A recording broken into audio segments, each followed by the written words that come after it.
Complete silence. Uh, I didn't mention that part. You need 2 minutes of prep, real quick, Pat. Yeah. I just need to center myself real quick. All right. Make eye contact. Okay, perfect. We're good. Welcome to a brand new episode of Drag the Lake. I'm your host, Andy Malafrino. With me, as always, the late great Pat, the Grateful Dead, George. Pat, how the hell are you, Buckarooski?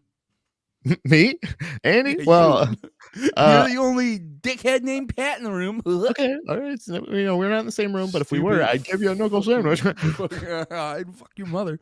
Okay, well, she's not. She's in a different room. But Andy. I'm Take doing his dad up and wonderfully. have sex with him. What? Andy, I don't like the way we're closing out the year so far. I love it. I want to end the year on conflict. Yeah, I like having the live energy for one show, the non-live energy for another show. We're here. We're queer. Get used to it, guys. We're ready to talk about some of the music of 2023 that made our pricks hard. And and if you want to pound off in the comments, tell us what gets your pricks hard for Dragons. Oh, I almost said I almost said the other one. I almost said the less funny one. I almost said, oopsies, I almost said private words. I almost said my texting words. My bad. Those are the words that I feel like I'll get away with it as a technicality that I didn't technically say them, Your Honor. I did type them, yes, but I did not. I did not say them. I did. What is this, traffic? Out. I mean, I didn't say them. Yeah. So yeah, I want to get into that, but I do, Pat. I gotta address some things before we get into album of the year. That'll be conversed upon today. Of course. I do want to address some things. First off, I do want to apologize. If you're a fan of the audio element of this show, yeah. I don't know what the fuck I did, because I upload the podcast. Usually we do the podcast and then we do it through StreamYard. It goes up live normally. Are you jerking off someone else now? What the fuck was that? Dude, you just in the middle of me talking, you're like, oh, 1 second, Tom. Hold on a second, Andy. Sean Strickland's dad's here. Hold on. All right. Put it in your mouth, goddammit. Yeah, but yeah, the audio. Sorry. Oh, yeah. So normally, like, we do the pod. It's already up on YouTube, and then I take the audio from StreamYard, edit it up, put the fucking Steel Good Kublai Khan song, and then post the shit. Well, normally when you post it, you hit publish. I guess I just didn't hit publish, so you guys didn't have a new episode for like 2 fucking weeks, and then the Sum 41 one just dropped. So I apologize about that. I don't know what the fuck that was. Also, just a reminder, if you guys are listening to this later, you can watch it live Sunday mornings, most usually Sunday mornings. We come live on the YouTube channel. Yep. And also, we're back at it again with the new music from Friday videos, and I've been doing the full album reviews and stuff like that. Currently, we're on Dance Gavin Dance, but we're gonna talk about a whole bunch of shit. But I want to get into the album of the year. But Pat, I gotta address something, because we've talked about this video, but I also don't like to get overly political on here. But if it happens, it happens. But I just people keep sending me this fucking video, and it's getting to. I'm like, I gotta talk about it on the pod, because I feel bad because people keep sending me this fucking video. People keep sending me this video, and I know they're sending it to me like, Andy, this fucking rules, right? And I just don't have it in me to be like, no, it doesn't fucking rule. Because I don't get a lot of people in my DMs. People are fucking. It does not fucking rule, okay? But it most absolutely does not rule. Thank you very much. You know what I mean? The DMs aren't full. I just happy people are happy for me and stuff like that. I don't. You're just responding. Nuh-uh. Nuh-uh. Does not rule. Does not rule. My head. But I've gotten this video sent to me so many times at this point that I just want to address it real quick on the podcast. I don't know if you know what video I'm talking. I don't know if you can guess. I have a guess, but I am interested. Which video do you think it is? Is it the wheelchair one? Is it the wheelchair going across the crowd at the Kublai Khan show? No, that one's fun. Okay, that's what I thought. I was like, I have no idea. I didn't know where you were gonna go with. So honestly, that's the video. It's just most recent in my head. We've talked about this video. Oh, which by the way, that's actually another big announcement. Kubla Khan at LDB or LBD. I always forget what it is. The Hate 56 video of Kubla Khan at LDB LBD with the girl in the wheelchair. It's finally up. Big announcement, guys. Go check that out. Okay. I thought that's the one you were talking about. I was like, I cannot imagine what you have a problem with, but I thought that's what it was. So now I have no idea. That video is really funny. I was watching that yesterday, and that video is really funny because it was just prime. A lot of people at shows get very excited and they hang out on stage for a little too long. But Kubla Khan, they're being the best at mosh callouts, being the best in those department. He had the perfect way to handle it. People were staying on stage for too long. And he's just like, I forget exactly how he said it, but he's like, if you ain't paying rent, get in and get the fuck out. It's just like, which I was like, that's a great way to handle it. Because do you think I know he's from Texas. They are Kubla Khan officially Texas. Here we go, Pat, the Kubla Khan truther. Do you? Kubla Khan's actually from Brooklyn. Yeah, but no, they Kubla Khan. They should be called Kubla Khan Long Island. That's what Pat thinks. Long Island, Kubla Khan Long Island, Kubla Khan Long Island. Do you think he's like he has like a notes at like the like a little note file of like all of like these fun quips and retorts? 100. He 100% will be like driving and he'll think of a thing and be like, "Turn everyone into guacamole." Ooh, that's funny. That's a funny one. Hold on, yeah, and he pulls over. Yeah, he turns his flashes on real quick, and he's like, "No, I'm okay. I'm okay." Yeah. He 100. Great idea. Now I think a lot of times he'll be like, "Well, it's hard to tell because I've watched. We've talked about this before. I'm a big Kubla Khan head. I'm a Kubla Khan super fan. Yeah. From way back. I've watched not that far back. I've watched." I'm gonna be honest. It's not all right, that far honest back. Andy. Jesus Christ. What? His resolution this year is to not lie once. So he's good. He's on it. You're still doing it. You're being honest, Andy, and I love it. All right. If I'm not lying, Pat, I've never orgasmed. I need to be honest. I'm honest, Andy. I've never orgasmed with you once. He fakes every one, Steph. Sorry. No, with you, what? Steph. They're real. With Steph, I'm loud as hell because I like vagina. Loud as hell. That's how you know they're real. I like vagina. When I'm with you, I'm always like, why do I keep doing this? I hate this guy. I hate dudes' butts. Why do I keep doing this? It's terrible. Maybe I'll try. You give it to me. Nope. Wouldn't it I be still funny? Don't like it. I still don't like it. You ever do that shit? Where you like try to gay sex? Yeah. Every day. All the time. Every day. I live a lie. I constantly. I don't do comedy. I just that's what I tell Dom. Saved in my phone as beard. I've actually never actually done stand up. I just tell Dom I'm going to do stand up and I'm actually just gonna stand up fuck a guy. No, in a bathhouse. In a bathhouse. No. Wait, what the fuck were we even talking about?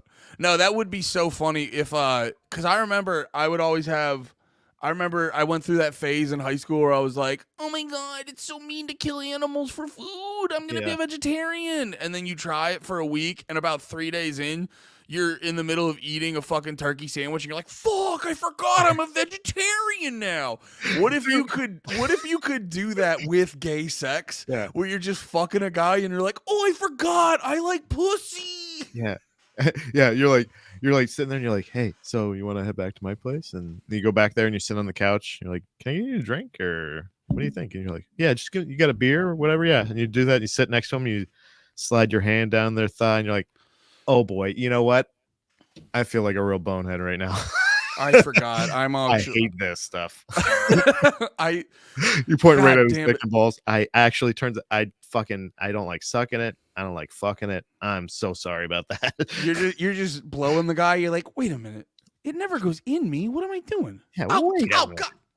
Sir, I have to apologize. I wanted to use my one of those.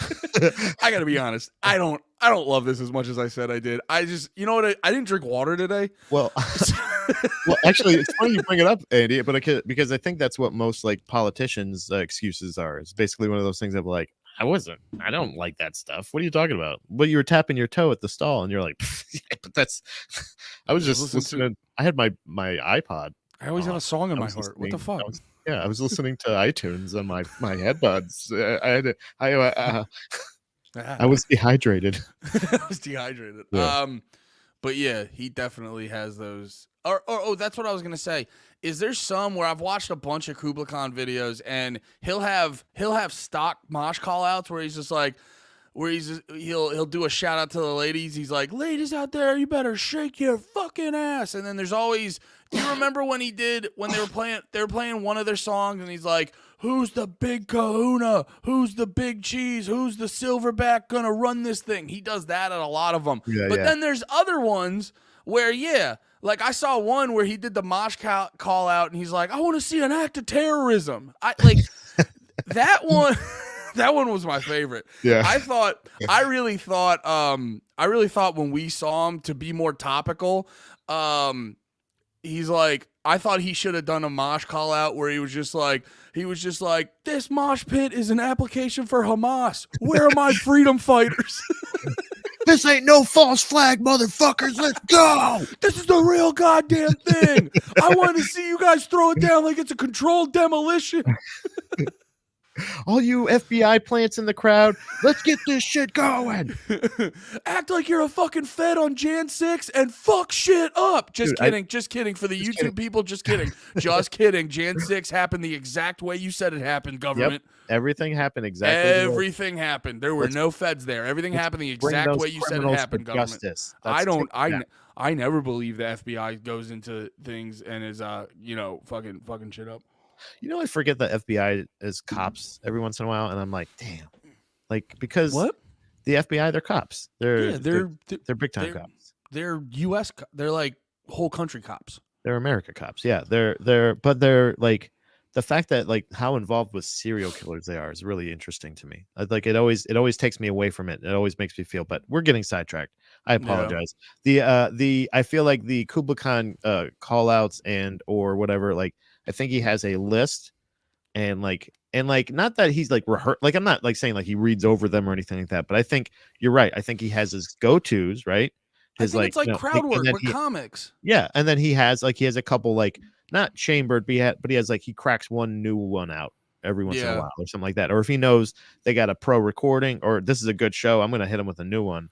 Yeah, here we go. It's not like I don't think he pulls his phone out and goes like, but I think he has like a recent favorite. He's got a checklist. Yeah, you know what I mean? Like, you know how you don't, there's a certain thing that you don't have to look at your notes. Like if you are trying something at a mic and you're like, oh yeah, there was that one that's the whole reason I'm here. The rest of the words I'm saying, it means nothing. I just wanted to come here and talk about decapitated babies or something like that. You know what I mean? I think it's like when comics do crowd work. Like a lot of times, let's pull back the curtain for anyone who's not a stand-up comedian. Like there will be comics who will do crowd work and they'll be like, what do you do for a living? And someone will always go like, I'm an accountant. And then they'll be like, and then comics 9 times out of 10 will respond to that and go, well, that's not a funny job. What am I going to do with that? And then and then there's other crowd work that's like purely organic. There is crowd work where you're not planning on saying it, but when an audience says a certain thing, you can, when an audience says a certain thing, you're like, oh, I know I can respond with this and it'll work. Yeah. Shout out Alex. Shout out Tonya in the chat. Welcome, everybody. Yeah, and I think there's certain things that actually just recently happened at that the show we did with for Lemaire's last show before we left for Texas in at Phantom Power. Bless you. Are you okay, my friend? Are you okay? Oh my goodness. I got distracted because I was thinking of a joke and then I forgot how to drink coffee. No, I was gonna say, I was like, oh yeah, when you were doing that crowd work and you called Lemaire's family the N-word. Yeah. No. That was rehearsed. That's one of my chambered crowd work things. You went up on stage and you saw Lemaire's family and you're like, have you guys ever seen the Kramer clip? Anyway. You people. Have you people seen No, I know it was a pretty weird one with I think shout out, was it Auntie Pam, I believe? Peaches, excuse me. Auntie Peaches, who says she was not familiar with what fisting was, so I had to give a brief explanation, but also remembering it is family, I go, well, this is safe for work and this is not safe for work fisting. No, You actually described it improperly because you were talking about double penetration. No, double fisting. Yeah, double fisting is like double. Well, no, like, you said double penetration.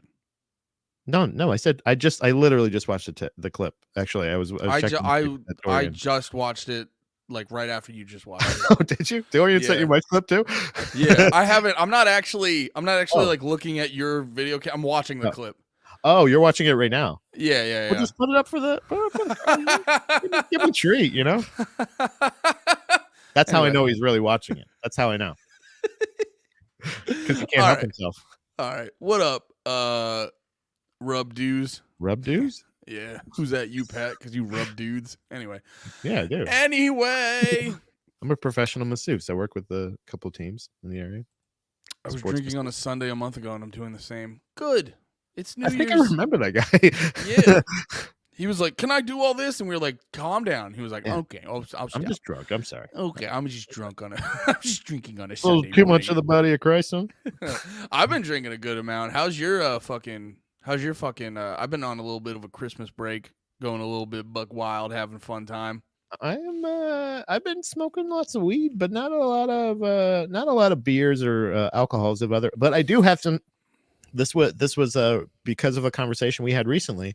We were talking about how sweet, delicious Canadian beer is. I have a 6 Labatt Blue Tall Boys in the fridge, ready to go. I might drink 2 of them tonight. Labatt Blue is not a bad beer. Moosehead's a really good one. It's a little overpriced. Mm-hmm. I think I got like a 12 pack of Moosehead, and it was like $30. And I remember being like, it's good. It's not a $30 12 pack. No.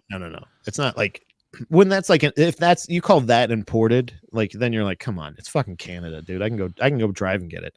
Like, dude, that's my favorite.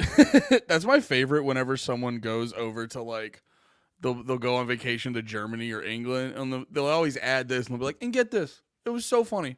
I'm looking at the beer menu, and they got Coors Light as imported, and you're like, yeah. It is.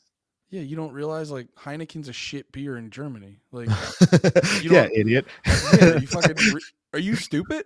Are you a stupid idiot? How fucking stupid! But that's remember my gripe.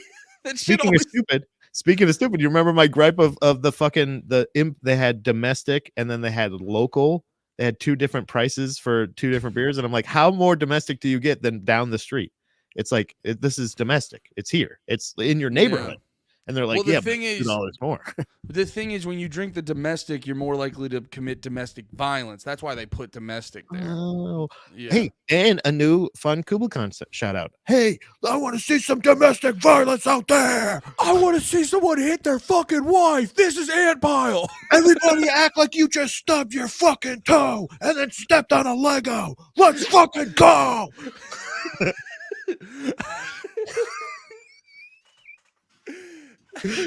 I want to see you take out someone like the Shah of Iran. You seen the Gaddafi video? Let's do it to him. Let's do it to him. I want to see you recreate them shoving up a stick up Gaddafi's ass. I've got a bayonet here. He just throws a bayonet in the pit. Fuck Kublai Khan. I want to see you act like Genghis Khan and rape each other. Bring in the horses. What the fuck? They bring in a bunch of horses. What the fuck? Why are you handing me a bow and arrow? I can't. What the fuck, dude? I just bought merch, so I can't hold that and ride this horse. Dude, I can't wait for elaborate Kublai Khan 2024 call outs this year. Like I want him. I want to be, dude. If there's anything, there's 2 different writing jobs that I would be kind of interested in doing. It would be for RuPaul's Drag Race because it seems really like a low bar, and like usually the writing group just be like, they're just gay. They're just like gay dad jokes. Like that's all they are. They're just corny ass jokes, and they're super easy. And I could do that for sure. I could be a writer for a drag queen, and I want to be a writer for Kublai Khan callouts. I want to be there, Kublai Khan, when he gets really big and he stops writing himself and he's like, yeah, what do you got for me today? I'm just like, let's just say, Bay of Pigs. You got anything with Bay of Pigs? No, not Bay of Pigs. Hold on now. Let me just get What about 9/11's good one, right? Like steel beams, something with steel beams. Can we do something with that? I don't like it. Get the fuck out of here. Oh yeah, that's good. What's up? What about that? What about get the fuck out of here? Just kidding. Fight each other. What about something like that? I would lose that job. I don't think I'd be good at that one. You should try though. Fucking send him a writing packet. I'm gonna send a dude. That is the one motivator. Yo, wait. On writing packet, dude. Can we troll hardcore bands and send them a writing packet of call-outs? Oh my god. Of mosh call-outs? Oh my god, Writing how it down funny right would now. that be? How funny would that be? Just sending hardcore bands mosh call-out writing packets. And just be like, okay, so let's say you're in Indiana, right? And and somebody gets on stage and they're staying there too long, right? You could make a reference to the you know what I mean? Like just write specific ones for each one. You're in St. Louis, okay? So here's my idea. You're in Tennessee and you try to tell them that they're the only 10 that you see and you want them to kill each other. No, I'll keep working on it. Okay. Well, let's just see. You're in Knoxville. Let's say you're just a little bit further away. You're in Knoxville, Tennessee. Okay. Now, I think that's not only a great idea, Andy, but I wrote it down because I'm going to do that. And if it gets me blocked by every band I love, I don't give a fuck. No, you gotta figure out their fucking address and like mail it to them. Well, you gotta do it.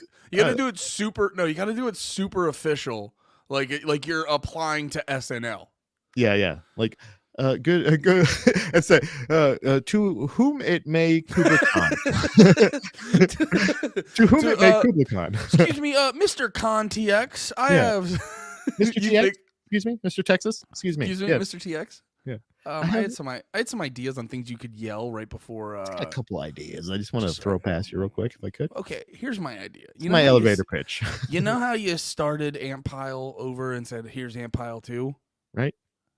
Do it a third time. Easter Bunny does it, right? Play it 3.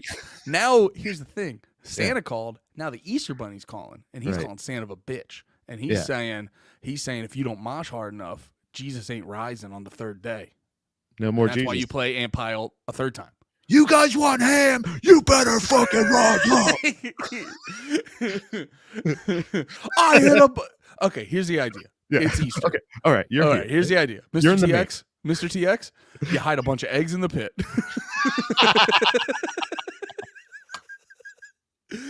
And you say, oh, you guys didn't go hard enough. This is Amp Pile 2. I want to see a fucking egg hunt, motherfucker. Whoever brings me the most fucking eggs gets a t-shirt.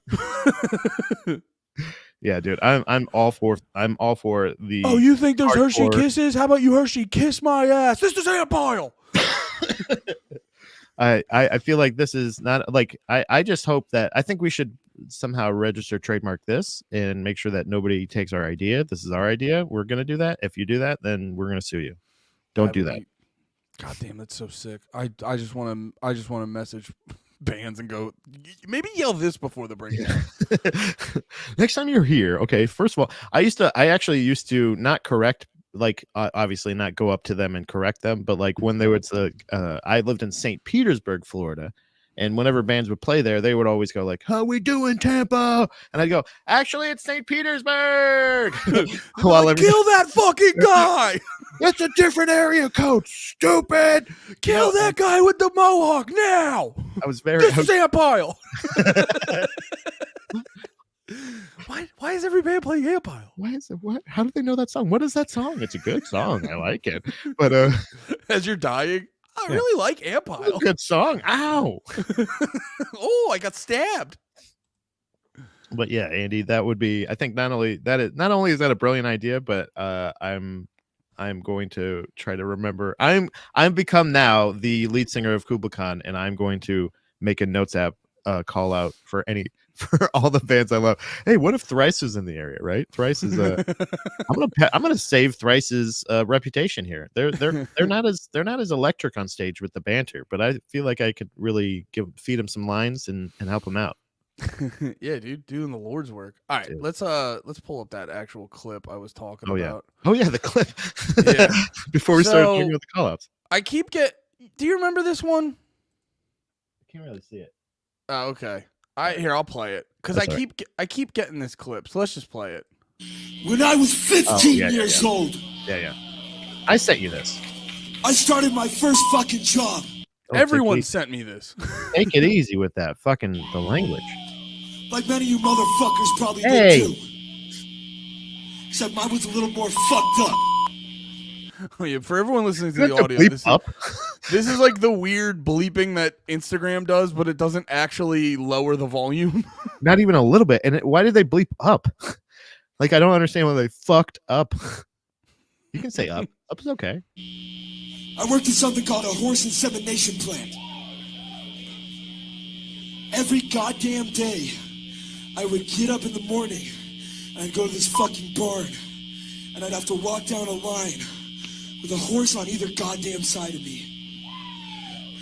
These horses were fully erect and I had to grasp in each hand a throbbing horse cock and rub it until completion and collect it in a fucking jar. I'm just gonna like You out, say out all of that. the None of that gates. was bleeped. Out of the gates, I'm just gonna little right since we're helping dudes edit their work. A lot of filler. You could really streamline this whole speech. Yeah. A lot of extra stuff. Yeah. Don't say insemination. This motherfucker who owned this place was selling this shit for $1 million a fucking gallon, and I was getting paid $4 a goddamn hour. You're a fucking idiot. There are 3 motherfucking people in this goddamn world. 3! There's the man who owns the horse and gets the money. There's the man who has the money and gets the horse. And there's us, me, you. We jack off the fucking horses and we get nothing. Yeah, so Not he goes, include me in that. we jack off the fucking horses and get nothing. And I like, so I keep I keep seeing this, and everyone keeps sending it to me like, yo, this motherfucker's cooking, and I'm like, he's not, because No. there's other jobs. You don't have to like. And no. Let's be clear. I understand it's an analogy. I'm assuming this guy didn't do that because I'm pretty sure horse cum isn't $1 million a barrel. Gallon. Like and Or a also a gallon. gallon? Does it come a gallon? That's a lot. Even for a horse, that's a lot, I think. So I get this. I get that this is symbolism. This dude probably didn't actually do this, but I hear this and I just get. This is the problem with that way of thinking. Is you inadvertently hold yourself back because you tell yourself you're like, I'm just gonna jerk off horses the rest of my life, and it's You're like limiting yourself. you're not. You Yeah. could be the guy who manages the horse jerk You could offers. steal the horse cum and sell it on fucking eBay, stupid. You could go in after night and break open the stalls and let the horses run out. Yeah, you could do any literally. Also, okay, so he said when he was 15, I think he said, right, or whatever it was. Like essentially, let's just say this was something like that. 8 to 10 years ago, right? Dude, I didn't even want to make sandwiches for fucking $4 an hour. You were just a fucking dumbass. Do not lump me in with you. There are even many as- other people besides the people that own horses, the people that buy horse cum, and then the people that jerk off horses. There's many other people. But like there's this but like going what you're talking about, like not like making sandwiches, like that's like Yeah. a great, like that works into the analogy real well, because I remember you'll see this like conversation all the time when people are talking about like raising the minimum wage, and it's like, dude, I want everyone well, Yeah. you know what? We'll not get into a deep economic conversation because I could talk, I I know could what you mean. autistically go on for hours. But like, whenever people are talking about raising the minimum wage, they always show a person who's like, "I've been working for 10 years at Arby's and they've never raised my pay," and Yeah. blah. And you're like, "Hold That's the on you. fucking phone. Hold the phone. Hold the phone." First off, everyone at any job gets a raise by just existing. So Yeah. how did you not get a raise in 10 years? And also, why are you still doing the same fucking job at Arby's for 10 fucking years? Like, that's the part people don't think about, where it's like, you can do things, you can gain skills and knowledge, so Yeah. you don't have to keep jerking off horses. Now, don't get me wrong, the game's rigged. It's obviously rigged. Yeah. It's obviously fucking rigged. big businesses, big businesses go into cahoots with the government. The government makes these laws that make it's like, dude, It goes perfect way example. past. It goes way past horse cum. Is what you're saying? It's like this is way deeper than horse cum, my friend. Yeah. This is so much deeper than that. I don't want to get it twisted. I completely understand perfect example. I was watching this show on fucking Hulu. It's called The Food That Made America, and they were talking about Heinz ketchup. And this was back like it was around the progressive era, I think it was post Great Depression or a little after, I can't remember exactly. But so basically Heinz ketchup, they see all their competitors, and like Heinz ketchup is way ahead of them, but also they see all their competitors and they're like, yo, how do we beat them? And they go to the government and they start suggesting all of these different regulations and all this shit for safety reasons and this and that. Yeah. And here's the whole trick behind that. All those regulations, small little companies don't have enough money to satisfy all of them. So when they put forth the new food safety regulations, oh, look at that. 10 of Heinz's competitors are now unable to compete in the marketplace. And it's like, yes, because Heinz had the money to go to the government to basically make their competition unable to operate legally. Right. And it's like, so I get that the system is rigged, but also at the fucking same time, you don't, like, kids out there or got adult men jerking off horses. You don't have to jerk off the horse your whole life. You can garner skills and get better. And because here's the thing, everyone starts off jerking off the horse. Everyone starts off jerking off the horse. Somebody's got to do it. You gain knowledge over time, so you don't have to jerk off the horse your whole life. So I don't want to talk about politics all the time on here. That's why I do that's why I do No More Heroes, but I just keep getting this fucking video sent to me and I'm like, this dude ain't cooking at all. No. And I kind of sent it as like, it seems like a long way to go. Like, I like the spirit. I think how I put it was, I like the spirit of what he's saying. That's like, a great way to saying.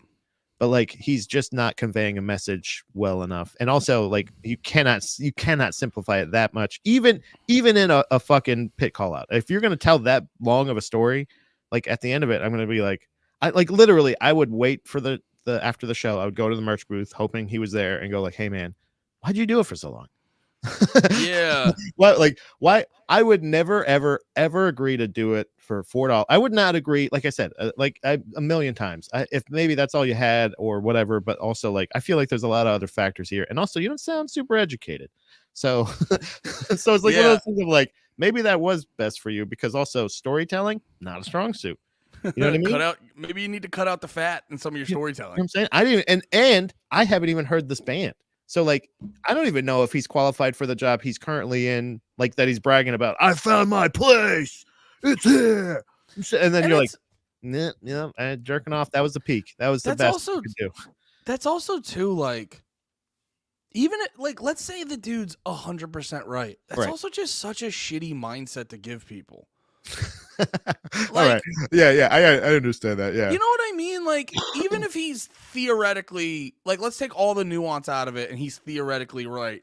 Yeah. It should, to, like, put that mindset into people to be like, nothing you do will ever fucking matter. And, like, you're just going to be shit your whole life if you start out in shit. And you're like, that's how you build an alcoholic. You're like, yeah, well, I mean, should I just, like, kill myself now? Jesus fucking Christ, dude. Like, dude, do me the favor, and at least, if that's the truth, do me the favor and lie to me. God damn it. Well, give me some fucking hope. But also, like, okay, let's just say, but see, again, if I was me at the show, if I was even a youth at the show, a young 13 to 15-year-old kid in the crowd, and he's doing all this shit, and I'd be like, well, I would have to be like raising my hand near the end, just being like, well, you're on stage now. Like, how'd you get there? Because you went from the, like, you're not still jerking off. There's other people. Your logic is immediately flawed by the fact that you exist on that stage right now, sir. Because you weren't on that stage before. Right. You were. That's such jerking, a great point. Unless the last song, I may want to leave because I don't want to see that. Unless that's the finale, and you're like, by the way, I still make a living. doing this. Well, no, that's a great And point. It's Guar. like that's a great point. It's like, are you still jerking horses off? It's like, no, you probably Right. quit that to follow your dream of playing in this band. That's why, and I guess that's why immediately that wouldn't get me hyped, because I'd be like, no, because you're on stage, you found your calling. You can't that's you why- can't tell me that there's only 3 types of people, because either that or he rides away on $1 million cum horse. You know what I mean? Like, Joke's on you, I own the horse. ah, I was the guy who owned the horse. Ha ha ha! I just took him off for fun. Whee! Ah. Oh. I'm off to sell my $1 million barrels. Mwahaha! Come by the merch booth and you can buy vials of cum for $3,000. Ha ha ha! It's so expensive. It's $1 million a barrel, you know. So these vials are also expensive. Like No, he's it's just such a- bad horse. Fucking what is it? Salesman.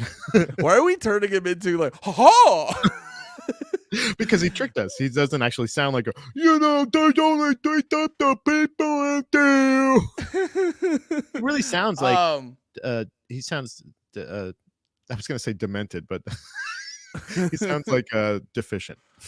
What else was I gonna? No, you made the best point where it's like, and you see a lot of these. I see a lot of these like the type of people who kind of get caught up in a lot of that Marxist crap, because that's what the video said. They just like it tagged it Marxism 101. But a lot of people get caught up in that Marxist crap, and it really what am I trying to say? It really deters them from fucking trying and shit Yeah, it like limits- that. It always makes them go like someone else has to fix it.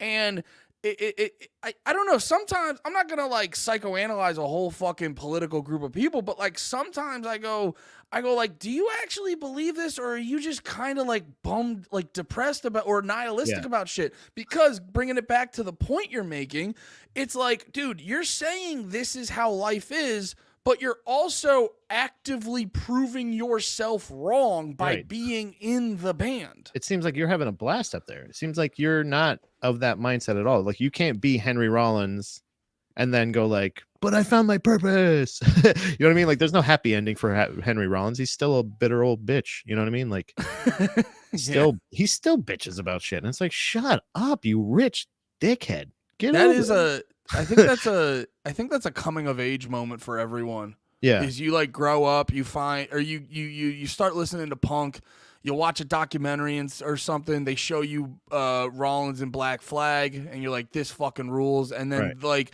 becoming an adult is realizing Rollins is an annoying dork. Yeah, he's just an annoying poet. That's what it is. He's a poet. You know what I'm saying? Like he's a great actor. I may look like a tough jock, but I'm also a fucking poet. I'm fucking deep. And I'll stab you. Okay. I'll stab you in the goddamn throat if you I- disrespect this lady I'm with. You Even see that. documentary clip? Even that, I don't think again, he is somebody who talks a lot of talk, but I've never seen Henry Rollins fight once. I've never seen him like yes, he is ripped. Great job, buddy. I saw him bully a tiny dude interviewing him in a clip. Yeah, I've seen him be a dickhead tons. I've seen But him I've be never a- seen him be like, you know what I mean? Like he's such a bit. He's like, you're at the Fa La La music festival, and some guy wants to go like, hey, how's it going after the thing? And he's just like, oh, whatever. I guess I'm here at this corporate conglomerate. Dude, shut the fuck up. You are there. Shut Rollins up. sucks, dude. Rollins sucks. He is almost as bad as Ian MacKay, and guess who is best friends? You know what I'm saying? Like those two guys. It's like I gotta give a shout out to my new favorite. Sorry, this is gonna correlate. I'm not just Okay, having that's fine. crazy ADHD, but no, when you said Ian MacKay, dude, my new favorite Twitter account. Mhm. It's called like Best Hardcore Clips or something like that. I gotta find it, but yeah, he posted this one clip. Where is it? Oh yeah, Best of Hardcore, Best of HXC. He posted this clip of this this dude. It's the best fucking crowd killing ever. Oh, is it? Yeah, because so if you look, he compares it Oh to yeah. crowd kill of the year goes to this guy hitting a dude with the John Lennon. Yeah. And here's that photo of John Lennon to Yeah. remind everyone or to get him fresh. And then let me turn this down because it's not. I don't know if you guys can really see it. I don't know why the video is so small. Yeah, that's so weird. Yeah. But the kid hits the John Lennon walk. And just It's a great form, like great rotation and everything. Just John Lennon walk. Look at this. Puts his hips And into it. Watch. kapow! Yeah, that was great. I would just say bring that right hand up just to protect your temple, but I mean, not from him. That guy's out. Yeah. And then That's awesome. where the fuck? God damn it! I'm trying to find like the quote tweet. Yeah. But here, I'll pull this down and look it up. But yeah, someone quote tweeted that with this where the fuck is it? You're gonna I really want to find it because you're gonna love it so Yeah, much. yeah. Yeah, I think that Um, I saw that clip as well, the John Lennon one, and I was just like, damn, that's fucking awesome. Also, I love silly violence. It's always fun. If you like silly violence, you're gonna enjoy Michael Venom Page, who just got signed to the UFC recently from Bellator. Oh He yeah. goes- He's the guy that does the crazy outlandish celebrations afterwards. He's the one that he shattered a guy's fucking skull with a knee and Jesus. then threw a pokeball at him and put up the peace sign. Oh, he's the poke. I think I saw the Pokeball guy. Yeah. He's the Michael Venom Page. He's fighting Kevin Holland coming up, I think, in the first card of the year.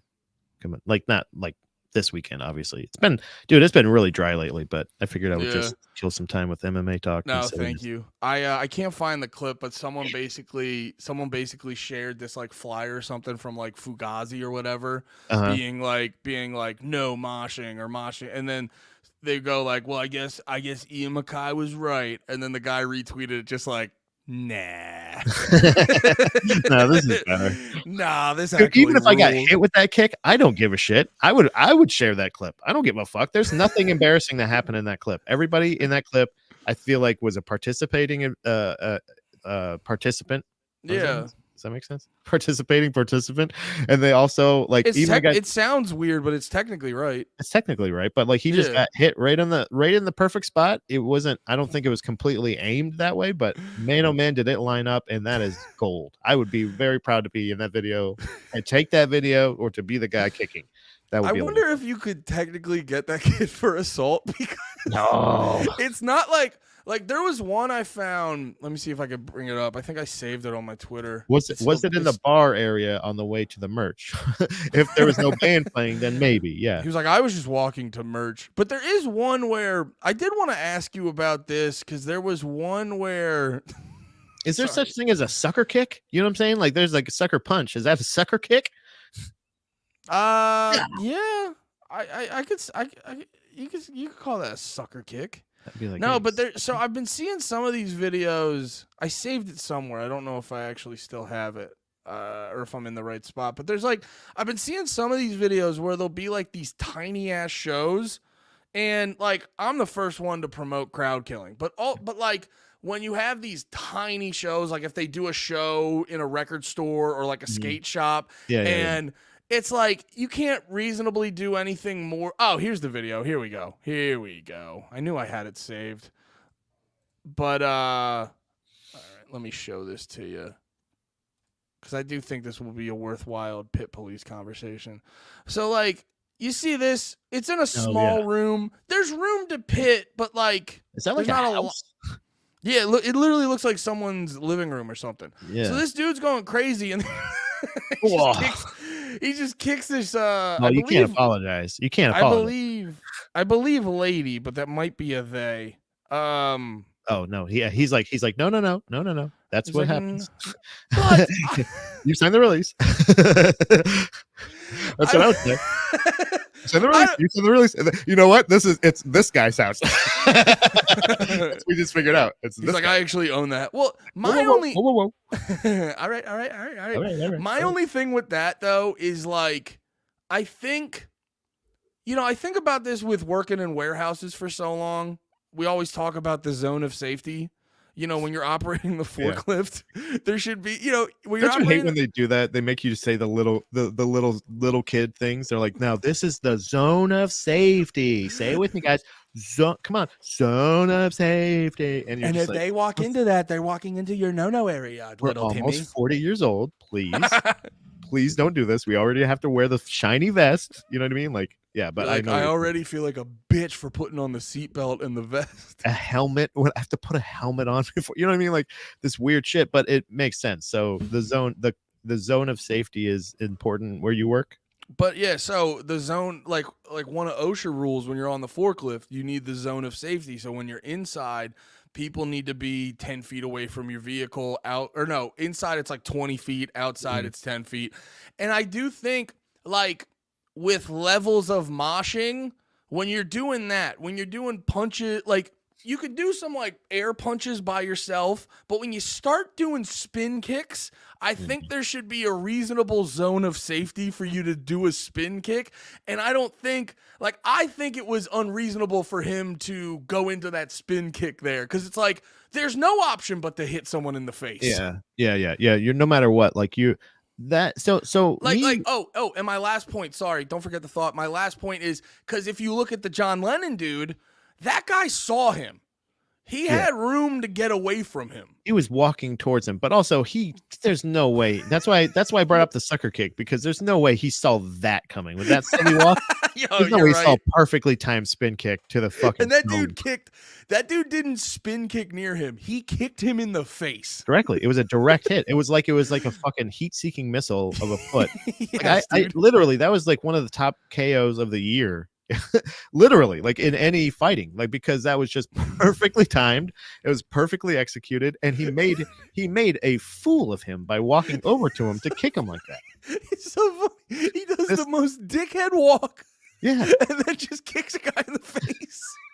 This one in the fucking it's so funny. The concert happening in the double wide here is like, that one is like, she didn't get KO'd.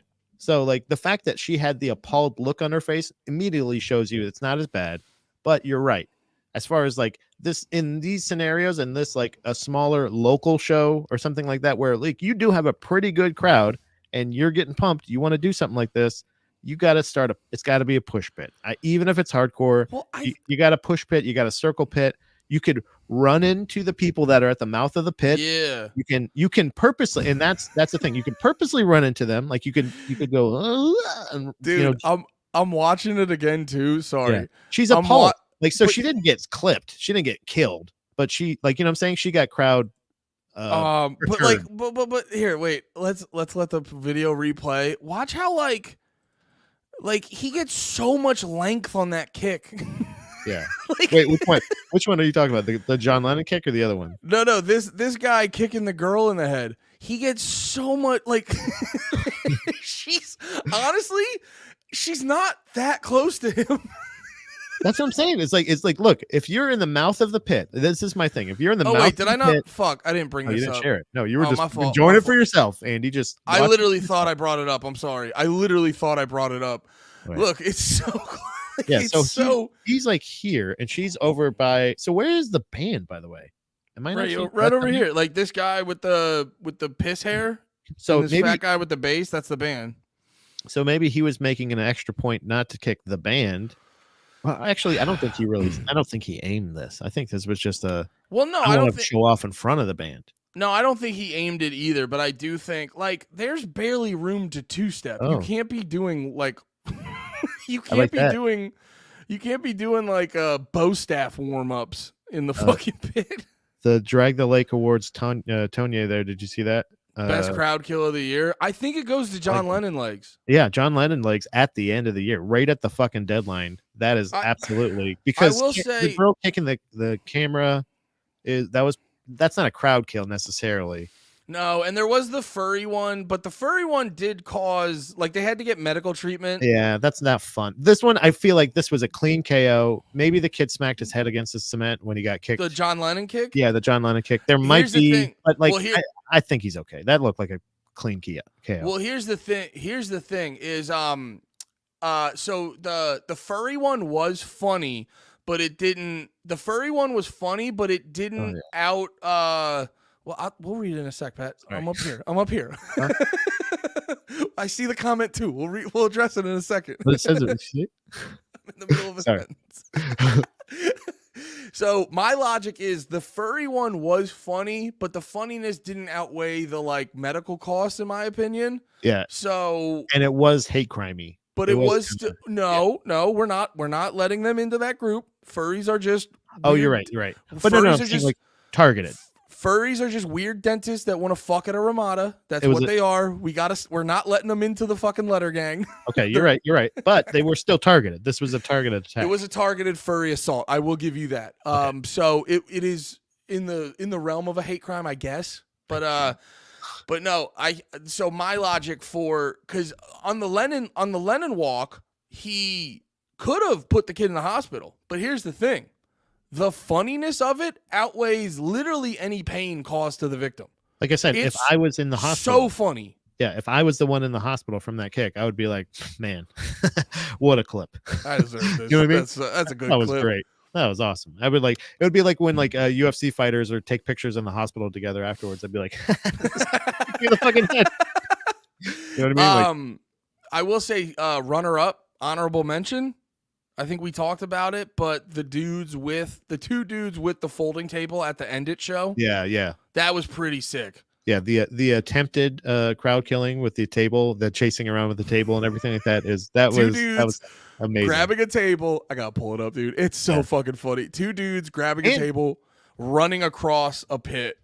And that being a trend for a little bit too. That kind of starting a trend where people are trying to mimic it but you cannot duplicate that original. That the fact the spontaneity of it.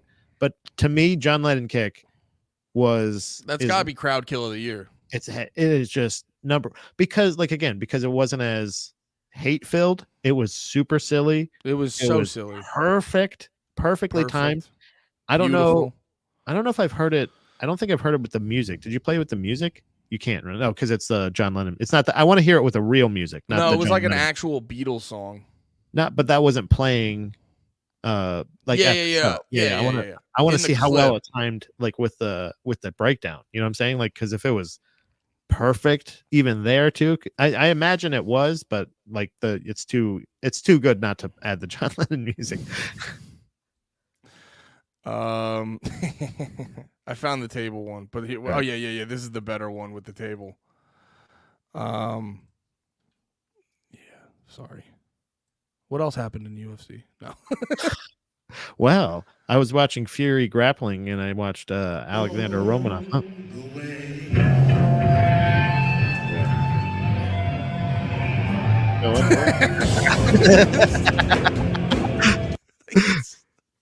It's amazing.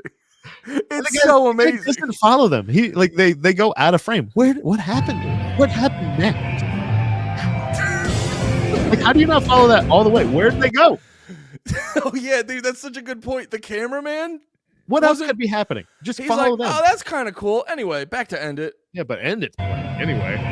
Like, look at this. Like, he's just like, where are they going with the table? Oh, is that an amplifier? What? Oh, do they got the orange cabs? Yeah, I think. Is this a good one? Oh, they just fell. That's why. Dude, throwing a table at your boys is so funny. Yeah, and using a table as a weapon, not as a destination, is great. Because I feel like a destination, it makes sense. Everybody does, even Buffalo Bill fans are doing fucking table shit now. But like the fact that you utilize a table that interesting, and also if I remember, I don't know if I saw that correctly. Is it a black and a white guy, like a big black guy and a big white guy? I thought it was two honks. Is it two honks? I couldn't tell. I don't know if I was just dreaming that because I was like, it has to be a Dudley Boys. Maybe it is the Dudley Boys. I think you might want it to be a Dudley Boys. Maybe he's Indian or something. No, it looks like double honks. Pakistani, maybe possible soft Spanish, but looks like two honks. I would take Puerto Rican if it was a Puerto Rican and like a Colombian guy or something. Even like that would be okay. But you're right. But yes, that would be. I think that's a super honorable mention because it was an attempted because they did fall before they could actually. It's like not a technical. It's not technically a crowd kill. Yeah, but like just running a table across a pit, assuming it's at your friend. Yeah, how funny is that? How do you remember how you felt when I was like running at you Now imagine I have a full table. Me and Lemaire are just bringing a full table. It would be hard not to laugh and then eventually get hit by a table. Like it would be like, this is how I die. This is what happens now. Like this is what I have to sell this. Even if it doesn't hit me full on, I have to sell it like crazy. I would get it. Hell yeah. All right, so I guess we should talk about album of the year since we destroyed Marxism and talked about John Lennon killing people or whatever the fuck happened. Covered acceptable and not acceptable crowd killing.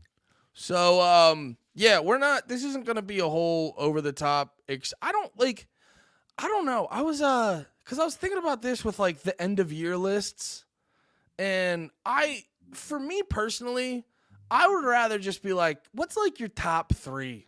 You know, just whoever, because I see all these like end of year lists. Like I've been getting a lot more over this break, over the Christmas break, that gray zone between Christmas and New Year's. Mm-hmm. I've been like I've been reading a lot of comics and watching a lot of movies, so I've been looking up stuff about like what are the greatest movies of all time. And then you'll see these lists. Will be like the top 100 greatest movies of all time. And you're like, how could you possibly even make the list? And I know I'm being a little autistic. It's just more of a fun thing to like, let's put 100 good movies together. But it's still at the same time, like if we're going to be technical with it, like how do you even fucking know? Like there's this one book I like that it's like 500 of the greatest albums of all time. It's not it's not like this is the order. Yeah. So like I don't know. I maybe it's an excuse for me to do less work, which I'm always open to that concept, but I personally don't care too much about like what's your top 10 list, cuz could you possibly do the work to actually know? Yeah, I think the thing is like there was also another thing of like I saw recently a buddy sent it to me, and I also saw NoFX posting about it. It was like build your perfect 40 song NoFX set list, and if you're chosen, you'll win something or whatever. It's not even like you don't even win a thing to the show. Like you just basically they'll just play your set list, which would be really cool. I would be honored, but I gotta tell you, I don't think I can name 40 NoFX songs. Like off the dome, no. Yeah, off the dome. I love NoFX. I've been listening to them my whole life, but I can't name 40. And then also to order them perfectly and all this other shit. And it's like, I'm not gonna do the work for you. You do the work. It's like I don't like you're doing the whole album. Thank you. That too. Yeah. Like you're in the band. Yeah, you're the artist. You're the musician. Right. You're supposed to be better at this than me. Right. They're like, build your favorite. Like, no, because also, let's say I do put in all this work, like, and everybody else puts in some work, and then you're just like, yeah, that one. And then, or you just do whatever you want anyway, or you know what I mean? Like, I don't know. It's one of those weird things. So I think there's the reason I spread it out, and like I sent you like a little short list of like some of the things that I was like considering, kind of thing, because I think that's the way to like. So like I said, like, what are your top 3 releases of the year? And then like also your artist of the year. My top 3 releases are not my artist of the year is not part of the artist or the releases. All right. Well, you know let's start. So like spread it out a little bit more so you can mention more bands and a lot of, honorable mentions, blah, blah, blah. Oh, and I completely forgot to address this. I'm a bad person. You fucking didn't read it. You said you would. Punch Fishing said, thanks for all the content this past year. Love your stuff. I'm a Capra fan now. Thanks to you fellas. That's like the best compliment, because that's like my favorite thing, by the way. Right. For people to go, you guys brought this band up, and now I listen to them regularly. Yeah. Like when I remember when that would used to happen. I would talk all the time about Run the Jewels, and then people would always come back to me and be like, dude, I listen to Run the Jewels now because you kept talking about them. I'm like, yes. Yeah, because I want people to have the fun I'm having with this, and also to like it's vindication in that way. You know what I mean? Like it's letting you know that your taste does actually have some kind of value or some kind of it's helpful. It's a thing where Capra is one of my top 3 releases of the year. I think just like one of those things of like as far as anything that came out that was the replayable like releases of the year, I would say from start to finish are like the perfect albums that were released this year. Something that like I really liked, it not only introduced me to a new band, but it also got us like when they're a good band, but they're also like good people, they're cool people. Like we made a friend through that. So like Yeah. not only are we actually finding out, and it's not just that, it was the fact that that was going to be one of my releases of the year when I first heard it. Like as soon as it was one of those things that actually, hold on, what year was that? Or not what year? It was this year. No, month. October 6th. So it's a little bit later in the year that it came out, but like legitimately it's something that was like on repeat, but it was not on my Spotify. So again, this is why I didn't trust my Wrapped this year at all. Like literally my 3 favorite albums that came out this year that I listened to over and over and over again, I don't even know if they were mentioned in my category or not, but Capro was definitely one of those. What about you? Are we just talking about like are we starting off with just favorite release? Yeah, I just mentioned that because you talked about the Capra thing, and they were one of my top 3 of the year. Well, for sure. So I had a lot of music I really liked. Actually, you said on repeat, and that reminded me, Spotify does this playlist called On Repeat. And it's just a playlist of the shit you listen to the most. So this is I didn't prepare properly for this segment. That's okay. So this is perfect for me on this. But if we're talking about artist of the year, we kind of already talked about it. It's got to be like Kubla Khan. Like this is the year of Kubla Khan for me. But they only had one release this year, which was Theory of Mind, which would be probably my track of the year for me. Yeah. But we already kind of talked about that on the wrap, so that's not a big surprise. I think for my album of the year, so there were 3 albums. Actually, no, 4. I actually got to do 4 now that I'm thinking about it. But there were 4 big albums for me this year, and it was the biggest. Let's start towards the bottom. I would say my this is a good one. Like new artist. Like who's what do they always call that? Or they just call it like new artist of the year? Usually new to me artist. Yeah, would 100% have to be Mugshot. We talked about them before. Yeah. We talked about them on some of the new music episodes, but Mugshot is 100% like my favorite new to me band breakout because artist.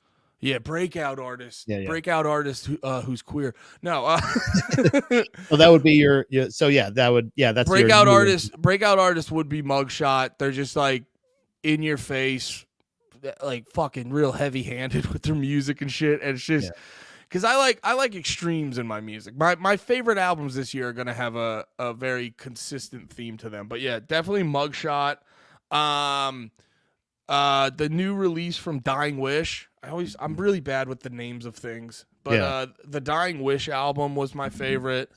What was that called again? Dying Wish. Symptoms of Survival. Definitely go check that out. That came out later in the year, and it was a fucking banger. And it was fun to me because like I love the hardcore right now coming out and the metal and stuff because it's like all these bands. Sea Space Cowboy is the most obvious example of this, and there's also bands like Foreign Hands that do this. And there's just a bunch of examples where they basically take all the elements of these different genres I loved when I was in high school, and they're figuring out how to meld them together. And Dying Wish does that in a really good way, where they meld like technical metal, but also include just solid mosh parts and breakdowns and stuff like that. So, Symptoms of Survival by I was trying to put my feet up and I got caught on the chair and it made me feel fat and stupid. But yeah, Symptoms of Survival by Dying Wish was really good. And Tonye, I don't know, I forget if I actually said this or not, but Tonye figured out my number 2, that new End album, which once again, I'm terrible with the names of things. That one was fucking nuts. End is a great band that they're kind of a bunch of dudes' other band. Mm-hmm. So, like, all the dudes in End, most of them seem to kind of, like, make more money on their main bands, but End is a band you should not miss out on. What the fuck was their last album called? Because it's just, like, bro, it's, like, the heaviest shit. Oh yeah, the sin of human frailty. Yeah. Yeah, dude, it's so fucking sad. Yeah, and that's hard to remember. it's so sad and grumpy. But yeah, that album just goes hard as fuck. It gets very like just grimy and depressing, but also just nasty breakdowns. Really brutal, really chaotic. Like dips its toe into grindcore, but doesn't do all the annoying grindcore things. Yeah. Like does a fun grindcore, mathcore type of thing, but still is a hard hitting metalcore shit. So fucking good. And then, but my main one, and I was thinking about this a bunch, but I really I like a lot of music, but the music I really connect with the most, that is the kind that makes me want to like get up and move, and that's why I like Kublai Khan so much. But so for album of the year, it would have to be Jesus Piece, So Unknown. It's just, and I actually went back and listened to it. I remember I was saying for a while, like it's one of those that goes hard for 5 songs, then it's just like okay at the second half. No, it's great. I went back and listened to it front to back. It's like it's a fucking like front to back. It's fucking amazing. Like there's not like after listening to it more, there's not really a wait, let me look up this. No, I want the band Jesus Piece, not whatever this album is. But that came out April. Yeah. April. Is that what you're looking for? Or like I'm looking up for the track listing. So if you go through the fucking album, it starts off with the song, first 4 songs, In Constraints, Fear of Failure, Tunnel Vision, FTBS. It's like the best 4 songs to fucking kick you in the dick with. It kind of gets toned down on Silver Lining, big ups on Gates of Horn, a little toned down on Profane, and then an Offering to the Night would be my second favorite song of this fucking year. If Theory of Mind by Kublai Khan is my top song of this year, and Offering to the Night, like every time, similar to what fucking Theory of Mind does to me. Every time I hear Offering of the Night, I want to go fucking nuts. And then we got Stolen Life in the Bond, and it's like such a from front to back, the pacing of the album. So like I said, first 4 songs real big, and then we kind of like, you know, the mood gets a little shifted in the middle, and then we just end really strong. And it's like, and it's not too long. Goddamn phone's listening to me. It's not too fucking Siri popped up. I hate these things. Shut up, bitch. Shut up, stupid bitch, cunt. No, and it's great too because it's a fucking 10-song album. It's like 30 to 40 minutes. Like chef's kiss on that. I just love it. But album of the year for me is So Unknown by Jesus Piece. Yeah, I have my top 3 releases, or you named, or we already talked about 2 of the 3. But the Jesus Piece, So Unknown was great. They would also be like a lot of these are some newer artists that I'm discovering recently as well too. So like that's one of my things that I've really enjoyed about the show, is how much new music just in general, not old and new. So I mentioned that my top 3 releases of the year weren't connected to my artist of the year, but I would say Jesus Piece, Capra, and Tsunami's LP. Yeah, you're big on Tsunami. I fucking love Tsunami. Yo, it was incredible. Sorry, I gotta send you this fucking video of them. They were playing in fucking Indonesia. Yeah. Yo, I love watching live footage of those hardcore bands go over to like countries like that. Yeah, because they Are don't. You sure you weren't just watching Tsunami footage? I'm pretty sure I saw somebody change their profile picture. I think I was just a tsunami. They look the same because they cause chaos. Wait. Let's get Fukushima in here. Wait a minute. Were they spin kicking or just getting twirled up in the waves? I don't remember. A whirlpool or was that a circle pit? I don't know. Sorry, I had to interrupt. When you said Indonesia, I'm like, they were in Indonesia. I'm like, are you sure you're just Googling tsunami in Indonesia? Dude, that's so fucking funny. God damn it, Pat. No, it was they were in Indonesia. And no, because there's a similar video of Knock Loose playing in Japan, and like those kids go fucking nuts. Yeah. Because here's the thing. A lot of countries like have the general like poo-poo of American culture and shit like that. And it's like we're not without our faults, but we do rule fucking hard. Right. Like, do you see the Pop-Tart at the Pop-Tart Bowl? That's so weird. Yeah, it's why we're the greatest country ever. We're I the love greatest. giant Pop-Tart. We're the greatest country to fucking ever exist. I also What love other that everybody only ate the frosting parts. That's America, brother.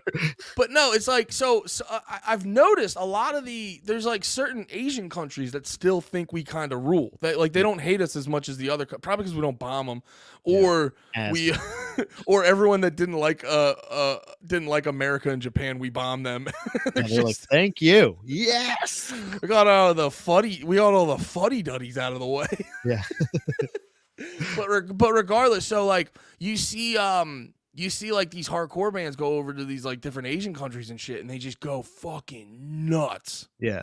Yeah, they're somebody that I'm really excited to see live, hopefully with Kublai Khan in 2024. That's something coming up. But I wanted to say, so we kind of covered basically two of the top three of some of my favorites. But if I like, there's some honorable mentions. Death Below by August Burns Red was fucking released this year. That was an amazing album from start to finish, I would say. That was a cool one that was like a sort of one long song vibe. Yeah. I think it was like to me, it was like some of my favorite August Burns Red like music that's been out in general. Like that, I think they really nailed it. Chamber, dude, that Chamber. Yeah, I'll Love to Kill For was the album that came out in I don't think I have the year or the date. Why do I keep saying year? It's this fucking year. Chamber. This one. Dude, it is. Go back and re-listen to that album. That is a fucking great. Like, I don't even know how much we covered of it. We probably listened to a song. Yeah, that's it. I don't. Yeah. We may have heavy hitter. Real heavy hitter. Love it. No, but you remember they were bitching about people using that term. Oh, fucking. Well, either way, they fucking rule. Also, Open City put out a album called Hands in the Honey Jar this year. Open City? Open City is it's hard to explain. It's like a kind of hardcore female-led band. It's hard to say who they kind of remind you of or whatever, but like if you like punk music, I would say, or not, it's not so hardcore, but it is pretty fucking hardcore. And they were introduced to me by a friend of mine, by Jeff, this year, and they actually also put this album out, and this album particularly, I'm gonna put them on my Spotify, is pretty good. That came out in October. Also, Foxtrot. That was a lovely. I saw that you put out your album review of Foxtrots. I finally got that up. Their EP this year. I look forward to more from them as well. But those were some honorable mentions. Dude, Chamber was very surprising to me how much. But sorry, I say all that. Those are all the releases of the year. My artist of the year, I think you know who it's going to be. It's got to be Mutoid Man. Like, and I only say that because they actually did put out something this year. One of their albums, Mutants, came out in 2023. I highly suggest it, but I can't suggest it more than their other albums. I personally fell in love with their entire catalog this year. There's somebody that's been around for, I think, close to 10 years, and I had never heard of them before this year, and I just fell in love with them. But also, honorable mention, Mutants by Mutoid Man. I also look forward to seeing them this year because they fucking postponed because of their stupid ass fucking shingles. Fake ass shingles. And that bass player, my friend, these guys are, their talent is endless. They also recently, the bass player for Mutoid Man, the Mr. Shingles himself, recently filled Doc in Shingles for, have you ever heard of, are you familiar with the band Zeke? He filled in as bass player for Zeke recently. You know how much I would fucking love to see that? The guy, not even a little bit. It would be crazy. I love Zeke. I actually named one of my first cats after Zeke, the band. Who's Zeke? What's Zeke. It's a just like old punk. Like yeah. Like they're just basically they've switched up a little bit. Like they kind of, I always got them mixed up with the band Wizzo, which is a German punk band. Very kind of like a German DOA, the band DOA from Canada. Okay. They're very cartoony sometimes, but then now they're really switching up their sound. I don't like what they put out in 2023. We don't have to talk about that. Did you have any artists that you were like whatever about, and then in 2023 you were kind of like big upping? because the reason I bring that up is for me that was you're aware of Kendrick Lamar, obviously. Mm-hmm. Yeah, he was a dude I listened to a lot more than I did before. But he was doing. I don't know if you ever heard those collabs he would do with that dude Baby Keem. He had that Mhm. like song Family Ties and Ranch Brothers, I think. But yeah, Kinda was, baby, right?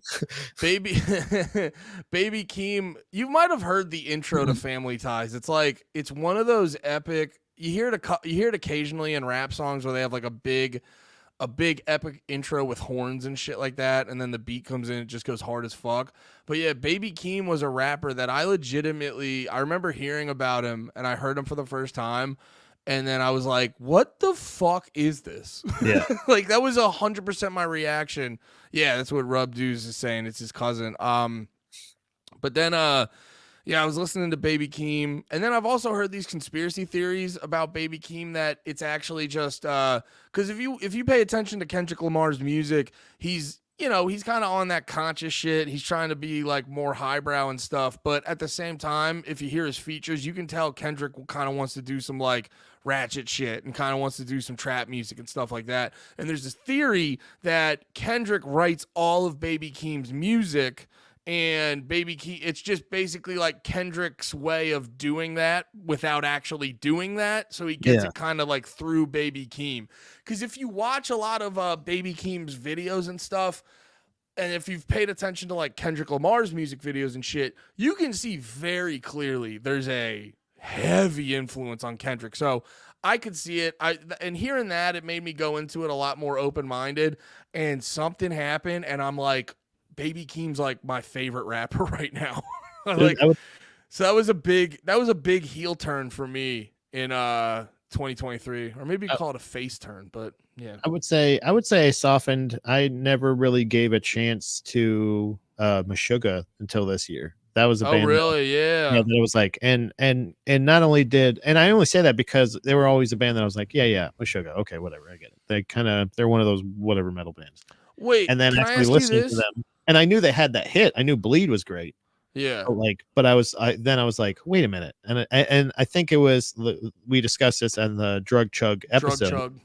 But like I much like Tool fans, but I think it is correct in the Tool assumption was kind of like, their fans kind of poo-pooed it for me. It was kind of those guys, and I was like, the Rick and Morty effect. Yeah, essentially, yeah, the same idea. But whereas I felt like Meshuggah can back it up, and actually, their Bleed is a great song, but they have that energy, that the history of them from being from one of my other favorite bands, Refuse Hometown, and also seeing the connection and sound a little bit, the hardcore part of it. Like I really got a lot more out of what Meshuggah does. They're way deeper than a lot of those other bands. Like, I don't know why. When you say foreign heavy metal band, I think Rammstein, and I'm like, they're just weirdos. And you know what I mean? Like, they're just gonna be like, even if I met them, what? Rammstein's they're German, right? Yeah, they're really. That's a very overrated genre, in my opinion. German that like metal? A lot of that like foreign metal, like the what's the genre? The church burning guys. Yeah, like the Norwegian black metal. Yeah. Like Black Dimmu Borgir and all that. Black bullshit. metal's super overrated, and like whatever that Rammstein shit is, where I'm like, you don't sound evil. You just sound gay. It's like when someone tries to tell you, like, shut the and fuck I'll freely admit I'm a fucking hipster. I'm fine with that. But like it's like when someone tries to tell you like Marilyn Manson's pretty heavy, or like 9 Inch Nails is pretty heavy, and you're like it's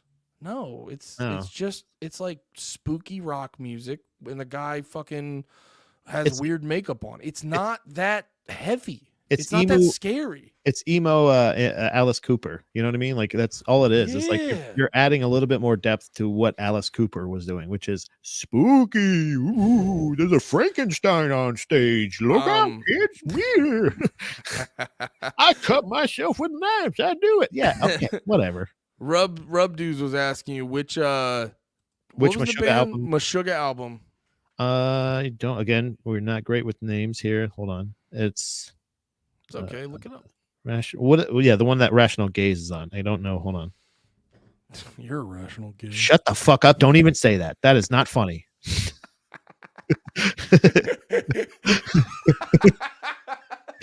Pat's ultra sensitive about that. Do not. Nothing is the name of the album. I like that one. Do not even fucking say that. That's not funny. And also Ubzen, but that's also the one that has Bleed on it. But like that's like a hit machine. Ubzen is the name of the album. I think OBZEN. OBZEN. Oh yeah, You know he got it. You know what I was getting into big recently? What's that now? I was getting back into animals as leaders. Yeah. Animals as Leaders is great. I've been listening to a lot of shout out to some Rebound honorable mentions this year. Speaking of honorable mentions, some releases that I've loved this year have been by two bands that I want to shout out: Bleeding Through and Thrice, for successfully recording songs that I already loved from 20 years ago. Oh, And Thrice did some re-recording. they re-recorded Artist in the Ambulance and re-released it. And they did the Thrice version, much like Taylor Swift. They did the Thrice version. Oh, they did that, right. And I fucking love those recordings. I love the matured sound of it. They're a little bit slower, but there's like it was already a well done album. Like you don't have to reinvent the wheel. Whereas Bleeding Through, the recording was much different. But this one, the fact that they again took some time and fucking gave it a really good treatment. Two different songs from This Is Love, This Is Murderous were re-released, and I just realized the connection of them both being 20-year-old albums that they were just like, yeah, we'll just re-record them, and they did, and they're fucking great. Like you're not going like, why are you doing this? And also it gives you some more argument to say why Sum 41 sucks so much for what they released this year. Because literally, guys, you could have just re-released like your old albums and we would have been happy with it. Like if you'd gone 20 years ago and just re-recorded something, we would have been happier. But what about Andy? What about live show of the year? We went to a couple shows together. We went to actually, I don't know if I went to any without you.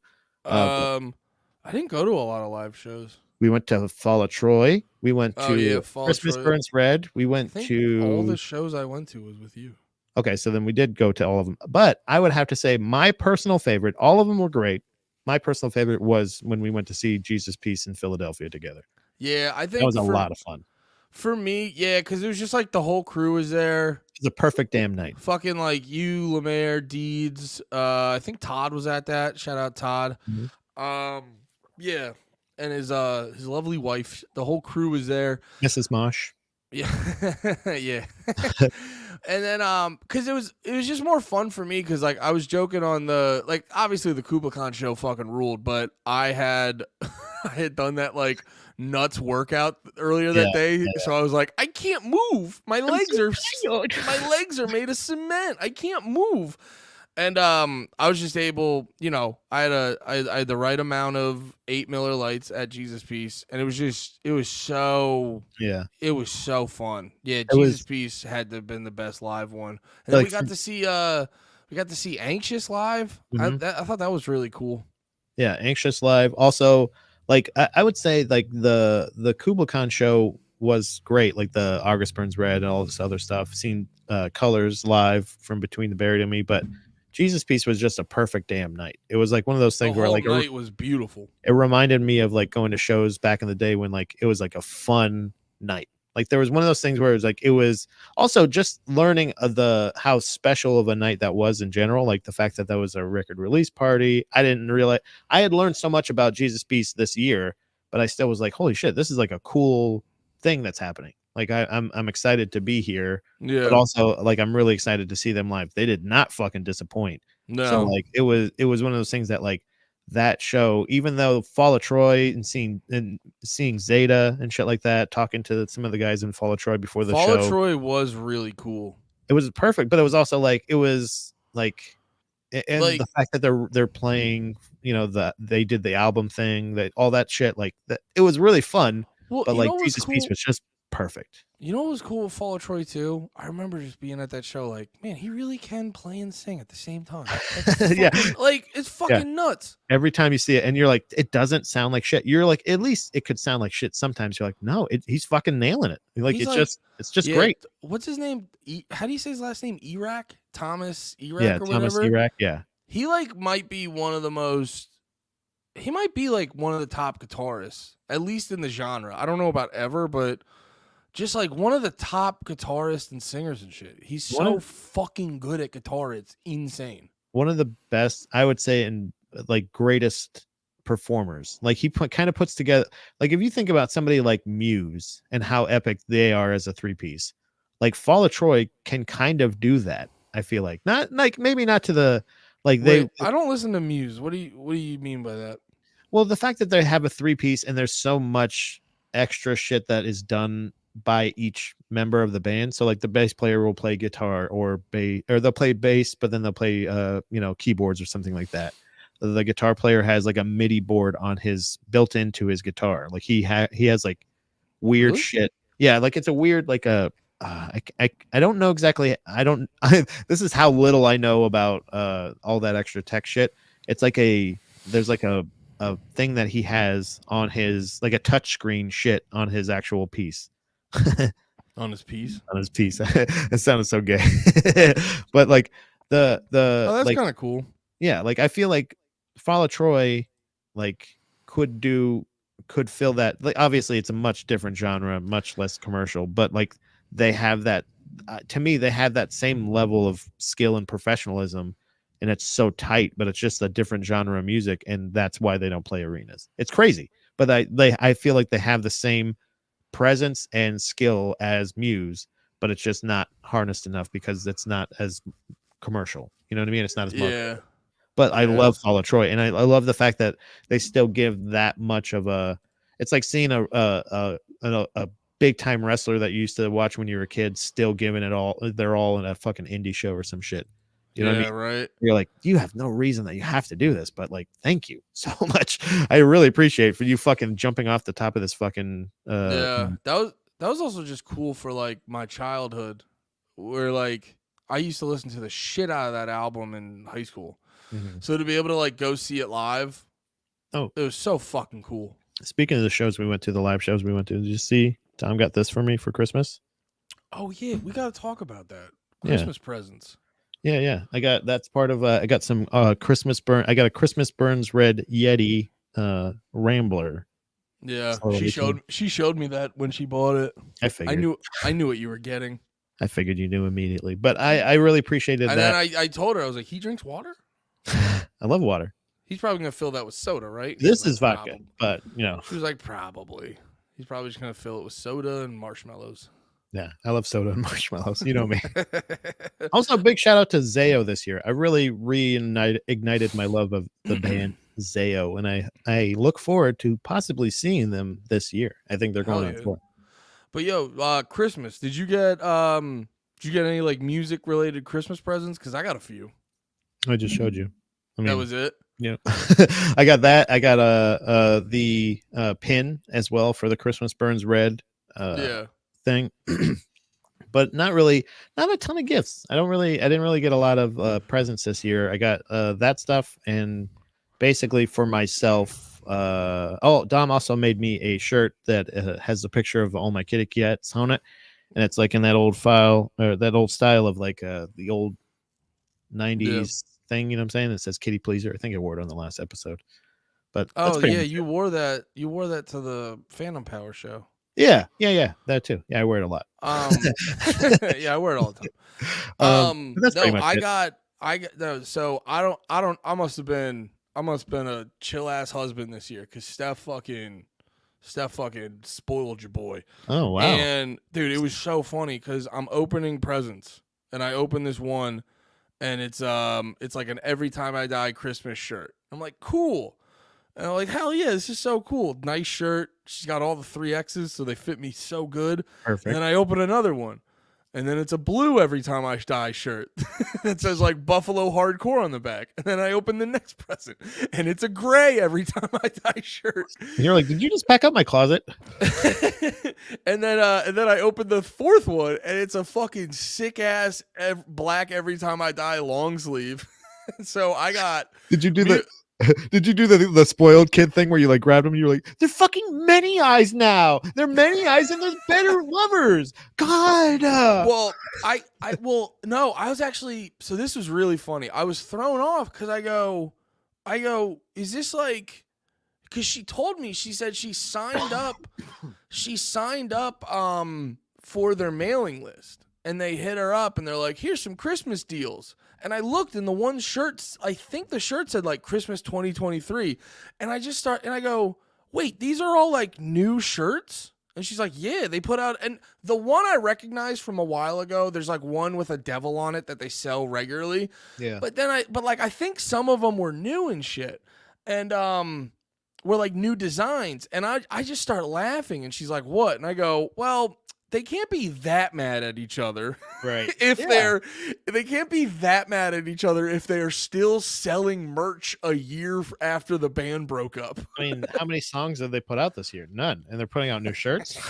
they're bucking the whole rule. You know my ratio. That's not even close. Like, so well, then don't go on Foxtrot's merch page. You're going to be pissed. Legitimately, this is the funniest thing in my opinion, is the fact that you have Many Eyes, right? Many Eyes is put out a couple of songs. Better Lovers also a handful of songs, both great, by the way. I don't even know if I have a favorite yet of those two, right? Because you gotta have a favorite. But also you have Every Time I Die, a band that you're flustered.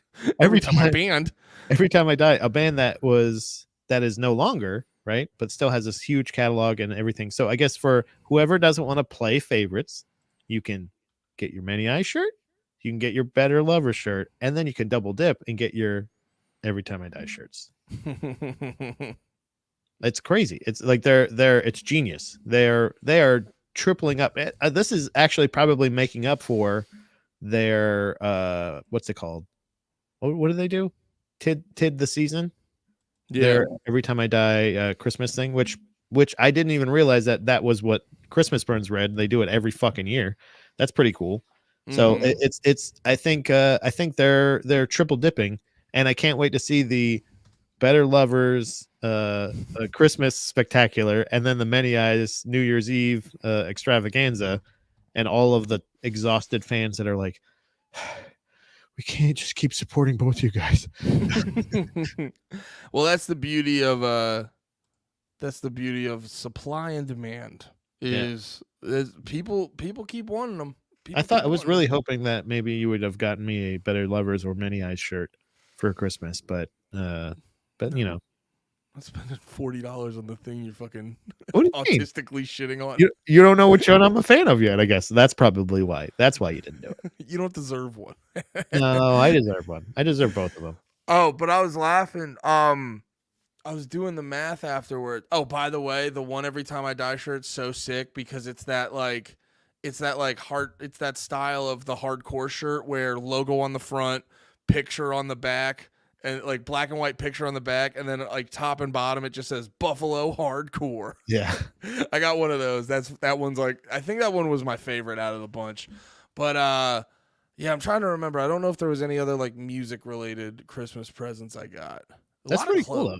Yeah. A lot of clothes. I am super happy with clothes. Getting clothes for Christmas, dude. I gotta be honest. Because Steph also hooked me up with a bunch of gym clothes. Yeah. And yeah, but oh, sorry, I'm just zoning out. No, I was trying to do the math and I remembered. So I got 4 shirts and I already own 1 long sleeve for Every Time I Die. And then I have 2 hoodies. So I currently own 7 pieces of Every Time I Die merch. I don't even know. I was trying to replenish because I eventually had lost enough weight that a lot of my shirts didn't really fit. But also I didn't really love a lot of my band shirts. We talked about my merch recommendations of my own personal limitations that I need for merch requirements nowadays. I can't get any Haywire merch, obviously. I can't get any any of the other stuff. Watch the new music from Friday episode to get that joke. But there's a lot of stuff where like I feel like I'm trying to be more conscious of what I'm getting and stuff like that. But I also like I really need to go back to I think I need to do what your wife did was go to some of these bands that maybe Suck my dick. just suck Andy's balls Yeah, Pat, you need to do what my wife does and fuck me. and get him t-shirt. You need to suck my dick and buy me t-shirts, motherfucker. No, I think I need I to love go you, back- baby. That was very crude. I want you to know you're my queen. He's winking right now because we all know she just listens to the audio. There's like I want to go back and like revisit some old like merch and get some merch, like not necessarily of like I was always like, oh, when I go to the show I'll get merch, but like I was planning on getting a Mutoid Man hoodie when I went to see them before that dickhead got shingles, but now I'm going to have to wait till I don't even know when. So I think I'm gonna go back and see like maybe visit some NoFX merch. It turns out I don't think my family got me the merch that I thought they would when they went to the Florida show, which kind of sucks. I did specifically ask them to get me that alligator shirt if they could, or the parrot shirt, but they did not. So maybe I'll have to buy it myself. And then possibly also I don't know about Thrice merch. It's always kind of a bummer. Their merch isn't a lot of fun, but I if you have any merch idea, maybe I'll buy some Meshuggah merch because I don't know if I'll ever see those guys live. Buy You know my what I mean? sugar merch, dude. Yeah, I need to up my band merch game and actually get some quality shit because I have barely any hoodies. Yeah, I'm back. Barely do that. I'm back in the band merch heavy. I think I Yeah. gotta give a shout out to Tyler Langlois. I always forget it. His name's all goofy in French. I don't Yeah. even think he says it right. Langlois? Tyler really, you ever have those friends that just show you it's always the reason I love Lemaire so much. You just have these friends that show you like you don't have to prescribe by any framework of society. Yeah. And like Tyler, like he might be the only human being who's ever owned 2 Midsummer shirts. Like, did you just found out right now that you can own a Midsummer long sleeve? Like everyone just found that out. Like you can go buy a Midsummer long sleeve. Now, I never even desired it. Yeah. Yeah. But now I know. Now you can own 2 Midsummer long sleeves. There's 2 different Midsummer, and Tyler owns both of them.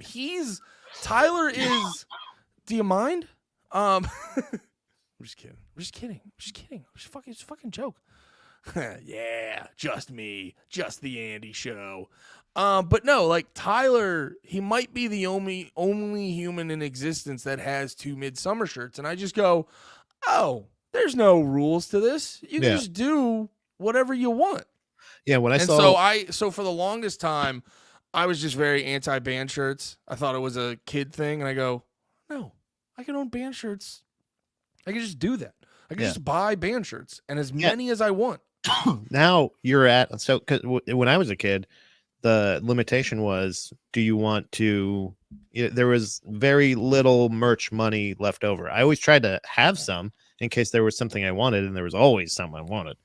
But to me, it was you go to a show, you get a shirt, but also there'd be 2 or 3 shirts that I'd want us to get, and I try to be like, hey, can I get one half off, or can I, can I just have that shirt if I buy that one, or is there any kind of deal? And usually there wasn't, and they wouldn't want to sell me anything after that. So I would a lot of times buy those, and then a lot of times not try them on. We talked about this many times, the struggles of the fat boy at a merch booth before the prevalence of the XLs, double X, and triple X options. Sometimes it would just be like, we got large, medium, small. And you're like, yeah. Oh, that's what my brother not did. any of those. My brother, this is how little me and my brother talk, I think. Is no, he fucking got me a shirt. He got me a shirt for Christmas, and it was like an XL. And you're like, that was a long time ago, buddy. It's a really long time ago, dude. That was like the beginning of college. Yeah, what is this? I'm not in middle school anymore. I'm a 3X now, my friend. I'm a 2X pretty comfortably, but sometimes they can look a little baggy, but that's just because I don't have as much muscles as you. Well, it was ironic because I did the exact opposite for him. My brother Love him to death. Great dude. Top five guys. One of the greatest brothers you've ever had. One of the out of all my brothers, one of my favorite. Yeah. But I think he's going, and a lot of us big boys have been there. I think it probably happened for you and me. It's that moment of truth where you just need to accept you're a 2X. Yeah. You just are, and he's not accepting he's a 2X, which is fine. I'm a 3X, dude. I'm a 3X. There's nothing wrong with being a 2X, dude. But that's so I got him. It was funny. I got him a shirt for Christmas, and I made sure to buy him a 2X because I want him to put the shirt on and go see how nice it fits, and just see how nice it fits. And I was actually talking to my mom, and my mom got him a bunch of shirts and stuff, and she got him some 2Xs, and I'm like, yes, put those on. Realize they fit so good. And here's the thing too. I will say this. I am getting in, like doing CrossFit and being a little bit better on my diet. I am getting in better shape, but I've been having a lot of people tell me like, Andy, you look better. And I go, I think like I appreciate the compliments, but I genuinely think it's like, no, I just started wearing 3Xs. I'm wearing. Like you're figuring it out. You're like, I think what you're saying is, no. Because I don't want to. Clothes that fit now.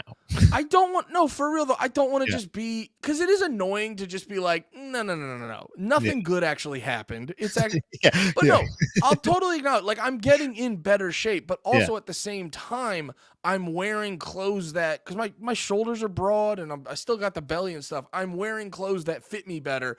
And you just look better when the clothes fit you better.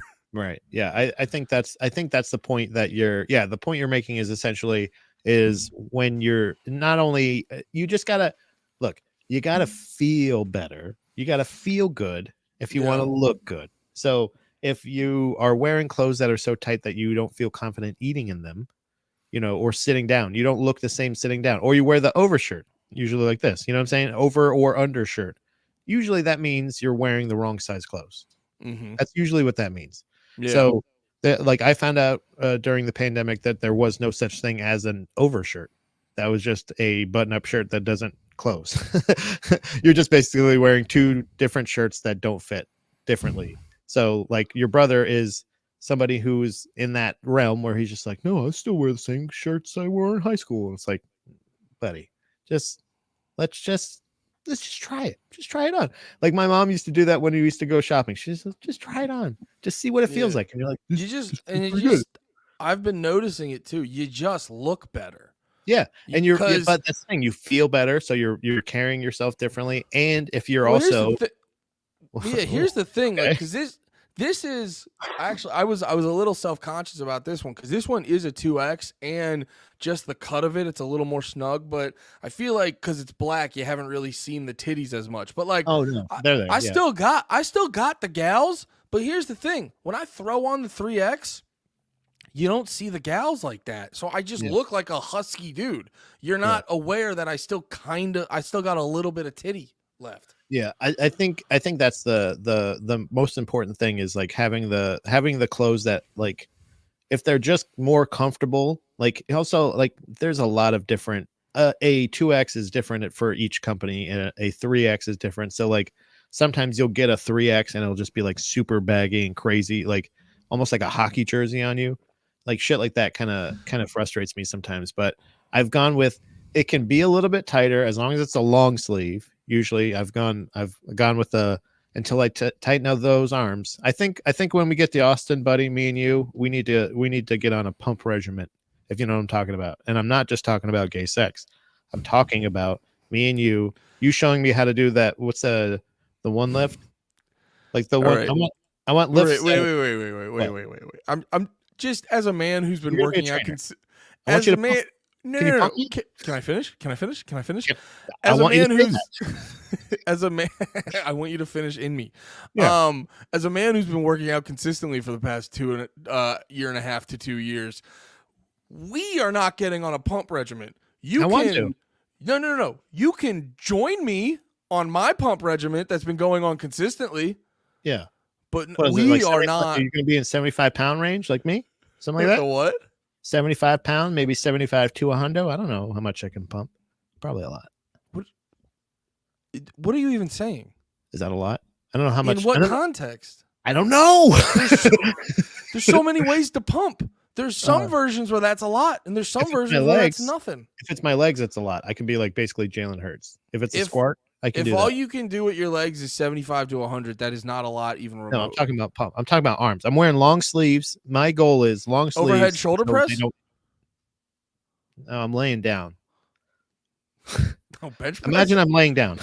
Yeah, Now I'm bench doing- press. There it is. That's Yeah. bench press. Yeah, you Is better that- be able is to that do arm more. or is that titties? What?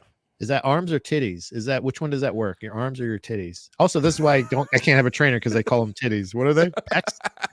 Pecs. Your pecs. You get a female trainer, you just slap her tit like, is that working this? Hey, Yeah. sweethart, is We this, ain't even what got no definition. These are am I jiggling working everywhere. these? How do I make these bigger, babe? Toots, hey I want toots. to pump these titties. No, yeah, bench press, you should be able to do 100. How much do you weigh? 284 last time I checked. Ew. That should be like All no, day. I'm kidding. I'm like 290s. It's like fucking mostly sick. penis. I know. I remember telling you that. I was like, I'm up to 280, and I'm like, I really got to lose weight. And you're like, yeah, you're less than me, and, and you're saying you have to lose weight.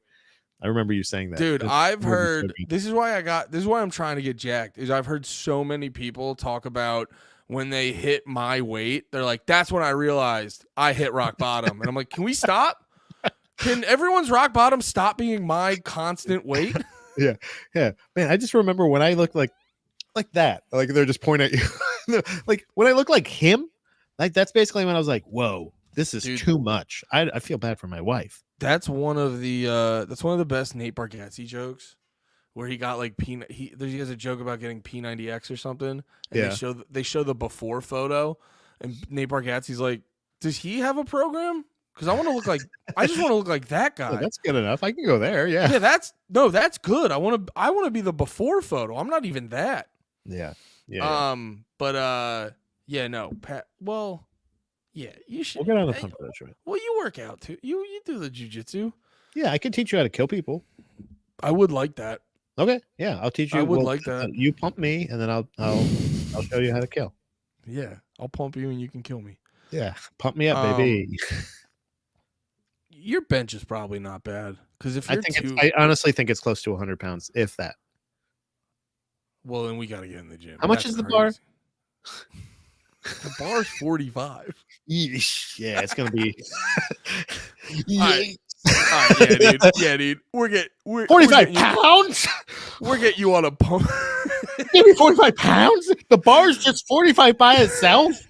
We're getting you on a pump regimen, dude. I can't have Oh my my God. I can't have my co-host only benching 100 pounds. That's I crazy. gotta get pumped. But this is the best part is the fact that most people that could pump so much is the fact that I could kill the fuck out of most of them. And that makes me feel even better. The fact that these little scrawny arms around your neck and go like this, and I go, good night. I whisper in their ear. I do that. I go, just tap. Just tap. It's easier that way. I would like to, like, obviously you could probably like do your jujitsu crap and beat me in a fight and stuff. Yeah. I want to go full force with you to see how quick it happens. Because Oh, I've yeah. never, It would be fun. I've never witnessed your abilities. I actually thought about that because a lot of people give me like credit of doing it, of like being able to like do jujitsu or something like that. They bring it up, but a lot of people that bring it up like have not seen me do it. So it's one of those things of like it's even more impressive than you Because guys. you can like It's really one of the hurt- only good things I'm good at. you can like really hurt people, right? Yeah. Oh yeah, definitely. I 'Cause, wouldn't. yeah. I would not. I've never done that on purpose. I would never hurt somebody on purpose. And Yeah. I even on accident, I'm very considerate. I know because I'm a big guy. I could tell when I roll with somebody. You usually switch partners, like you roll a 5-minute match with somebody, and then You kinda- roll and you go, where'd he go? And, And then realize, you like, oh. we like peel them off. You check under your skin flaps. You're like, oh, there you went, little Uh-oh. guy. Oh, not again. No, but no, like then you're like kind of do-si-do to another person. And basically what I do is because I know being a bigger guy, I can like, especially to somebody that's newer or smaller or anything like that, that is maybe not as versed in jujitsu, is going to be like, oh boy. So I just kind of put my hands up, like I'm available, like kind of like vacancy, one of those things of like, and I also That's have what my I do glasses. whenever. That's what I do whenever I want to have sex with Steph. You just put your hands up, I just walk out, Porky Pig in it. I'm available. you shake it. That's what I do.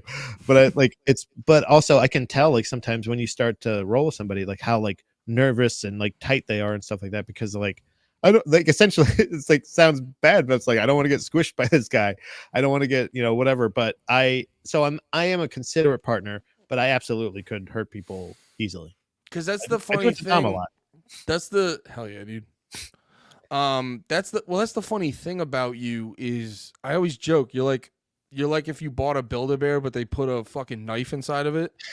And because that's the funny thing about Pat is like when you're around Pat, he's such like a fucking like he just has a fucking lighthearted, fun personality. But there is always that thing where you're like, oh, but he can kill. I forget it might have been at the Phantom Power or like or whatever time we were hanging out before that. But I remember looking at you going like, I know he can, like if we rolled, you'd win.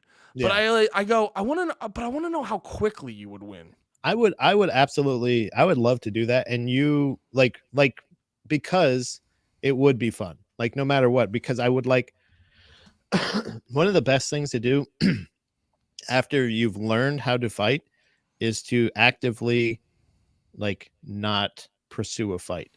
It's one of the best things, like basically being a counter grappler is kind of like how I kind of do it, is like a lot of times, like I will just kind of approach someone's guard when we go to roll and then just kind of go like, and just sit there or like just start like moving in. Yeah.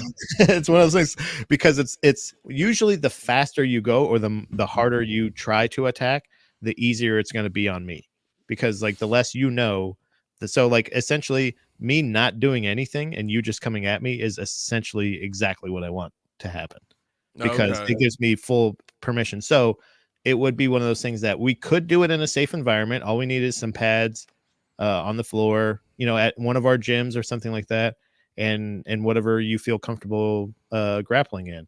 And I would not hurt you, Andy, at all, but I would definitely have a lot of fun doing that. And maybe you would choke me out.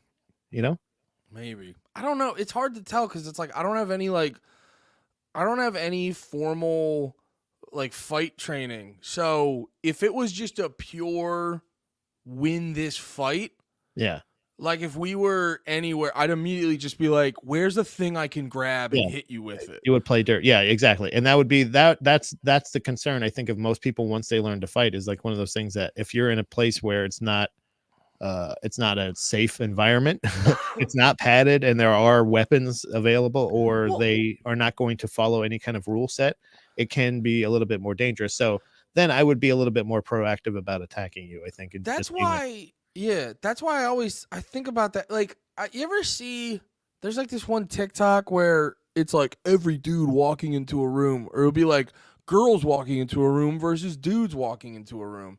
And it'll be like the girl being like, what do I want to eat today? I'm going to paint my nails. And then the dude will be like, all right, there's 3 exits and there's 5 bodies. And Yeah. and like they're trying to do like a tactical assessment of the room.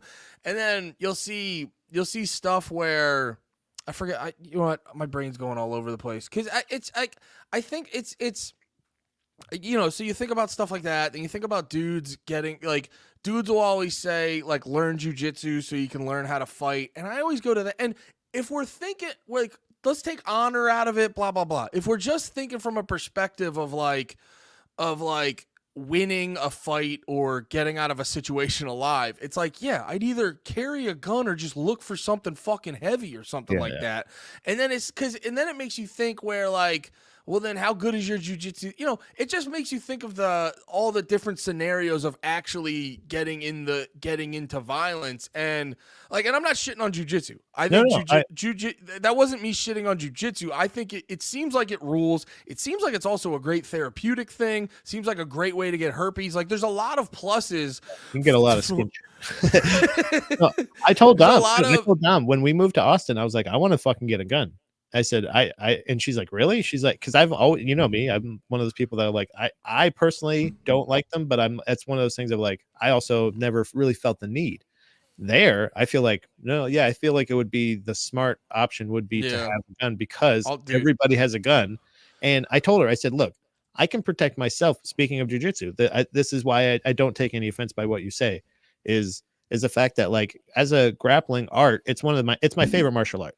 Yeah. But as far as like, yeah, you're right. As far as like effectiveness, it is purely self-defense. I can protect myself with jujitsu all day long.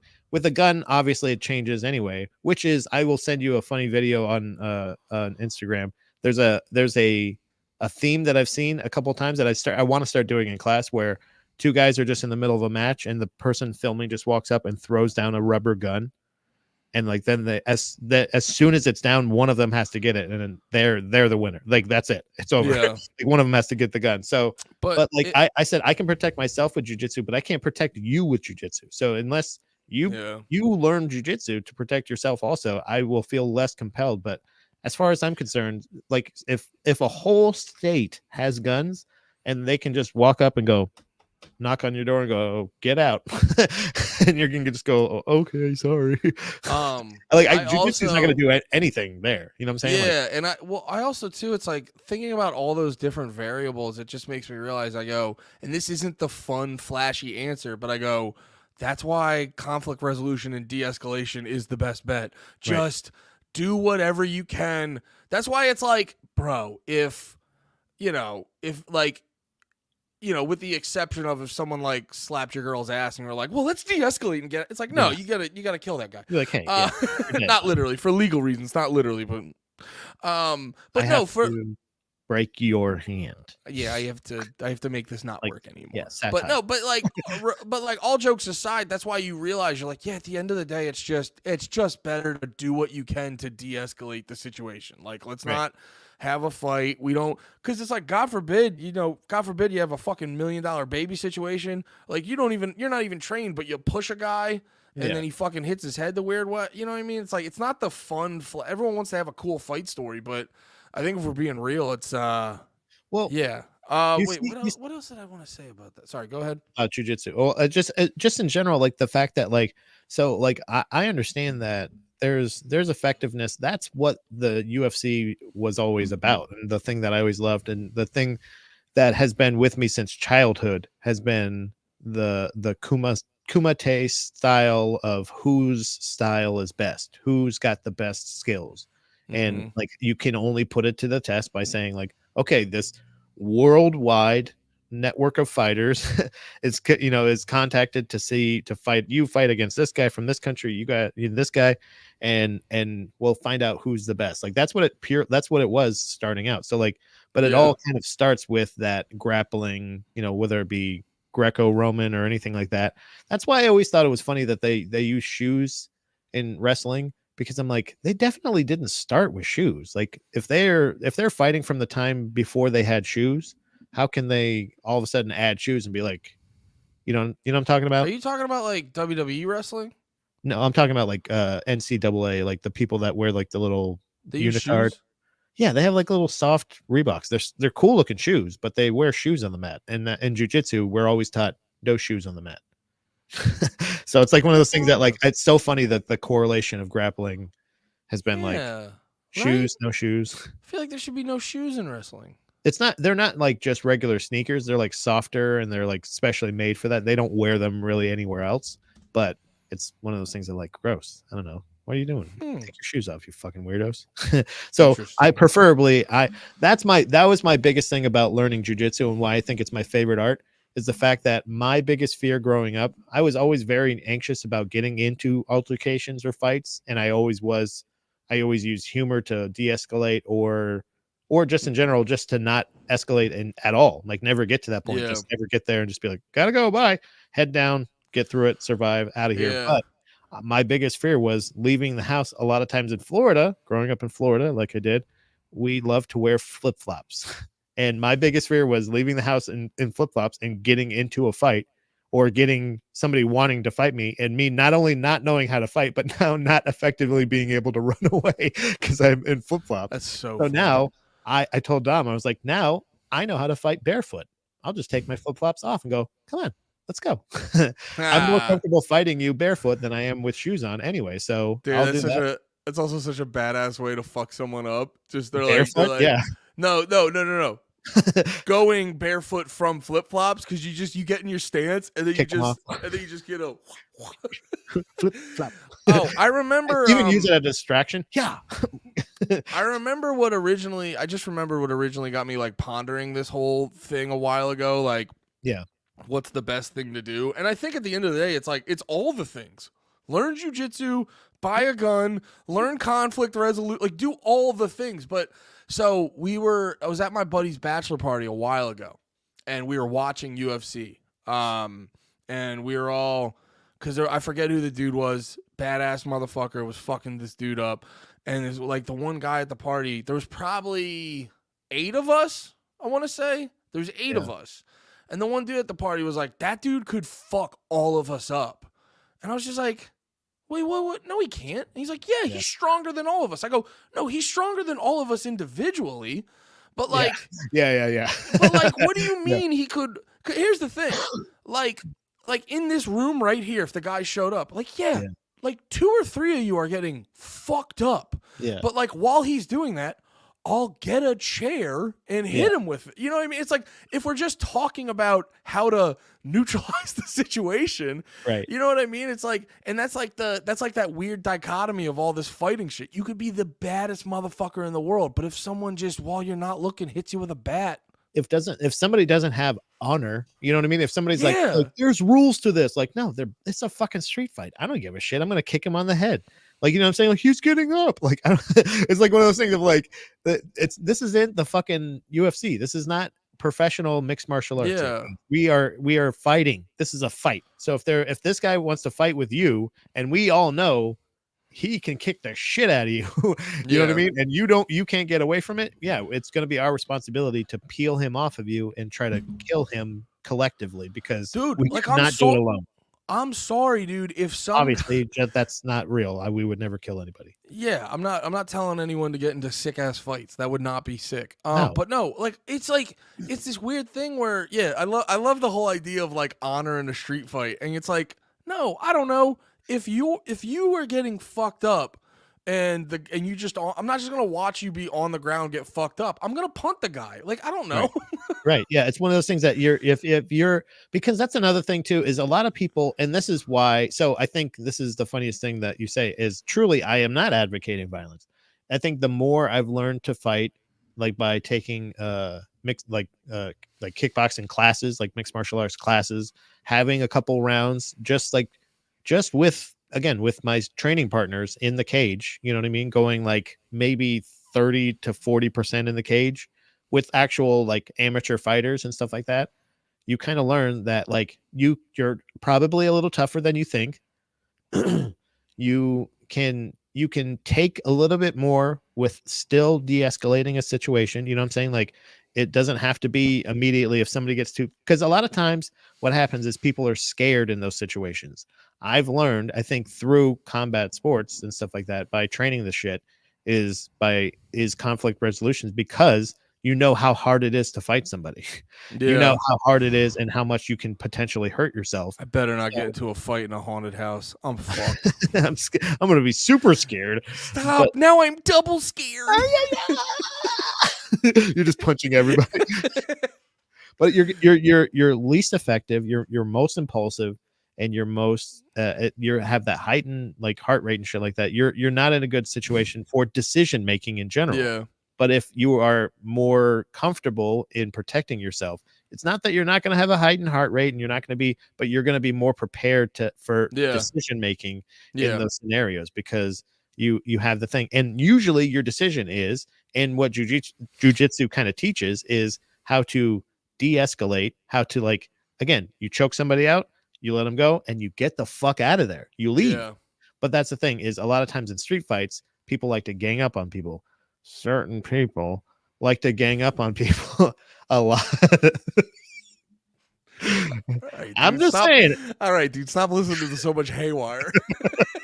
All All right, I have to I'm piss. just saying. On that note, yeah. No, we can't finish it. No. But I'm just I saying have to that piss like so bad. you just have to leave. So if you're getting into a fight, try not to and just get the fuck out. But train and know how to fight just in case. All right, dude. Also, And if I can, I'm just kidding. buy a gun. Also, buy a gun legally, if you're lazy. legally. No, it's if you have a huge penis. Buy a gun if you have a huge penis. All right, I have to piss so bad. Speaking of huge penises, I have to piss real bad. Guys, gals, everyone in between, thanks for hanging out with us. Happy New Year! I will try to upload this on time this time. Oh, hey, Andy. I guess we'll see you guys next year. All right, I'm definitely gonna buy that gun now.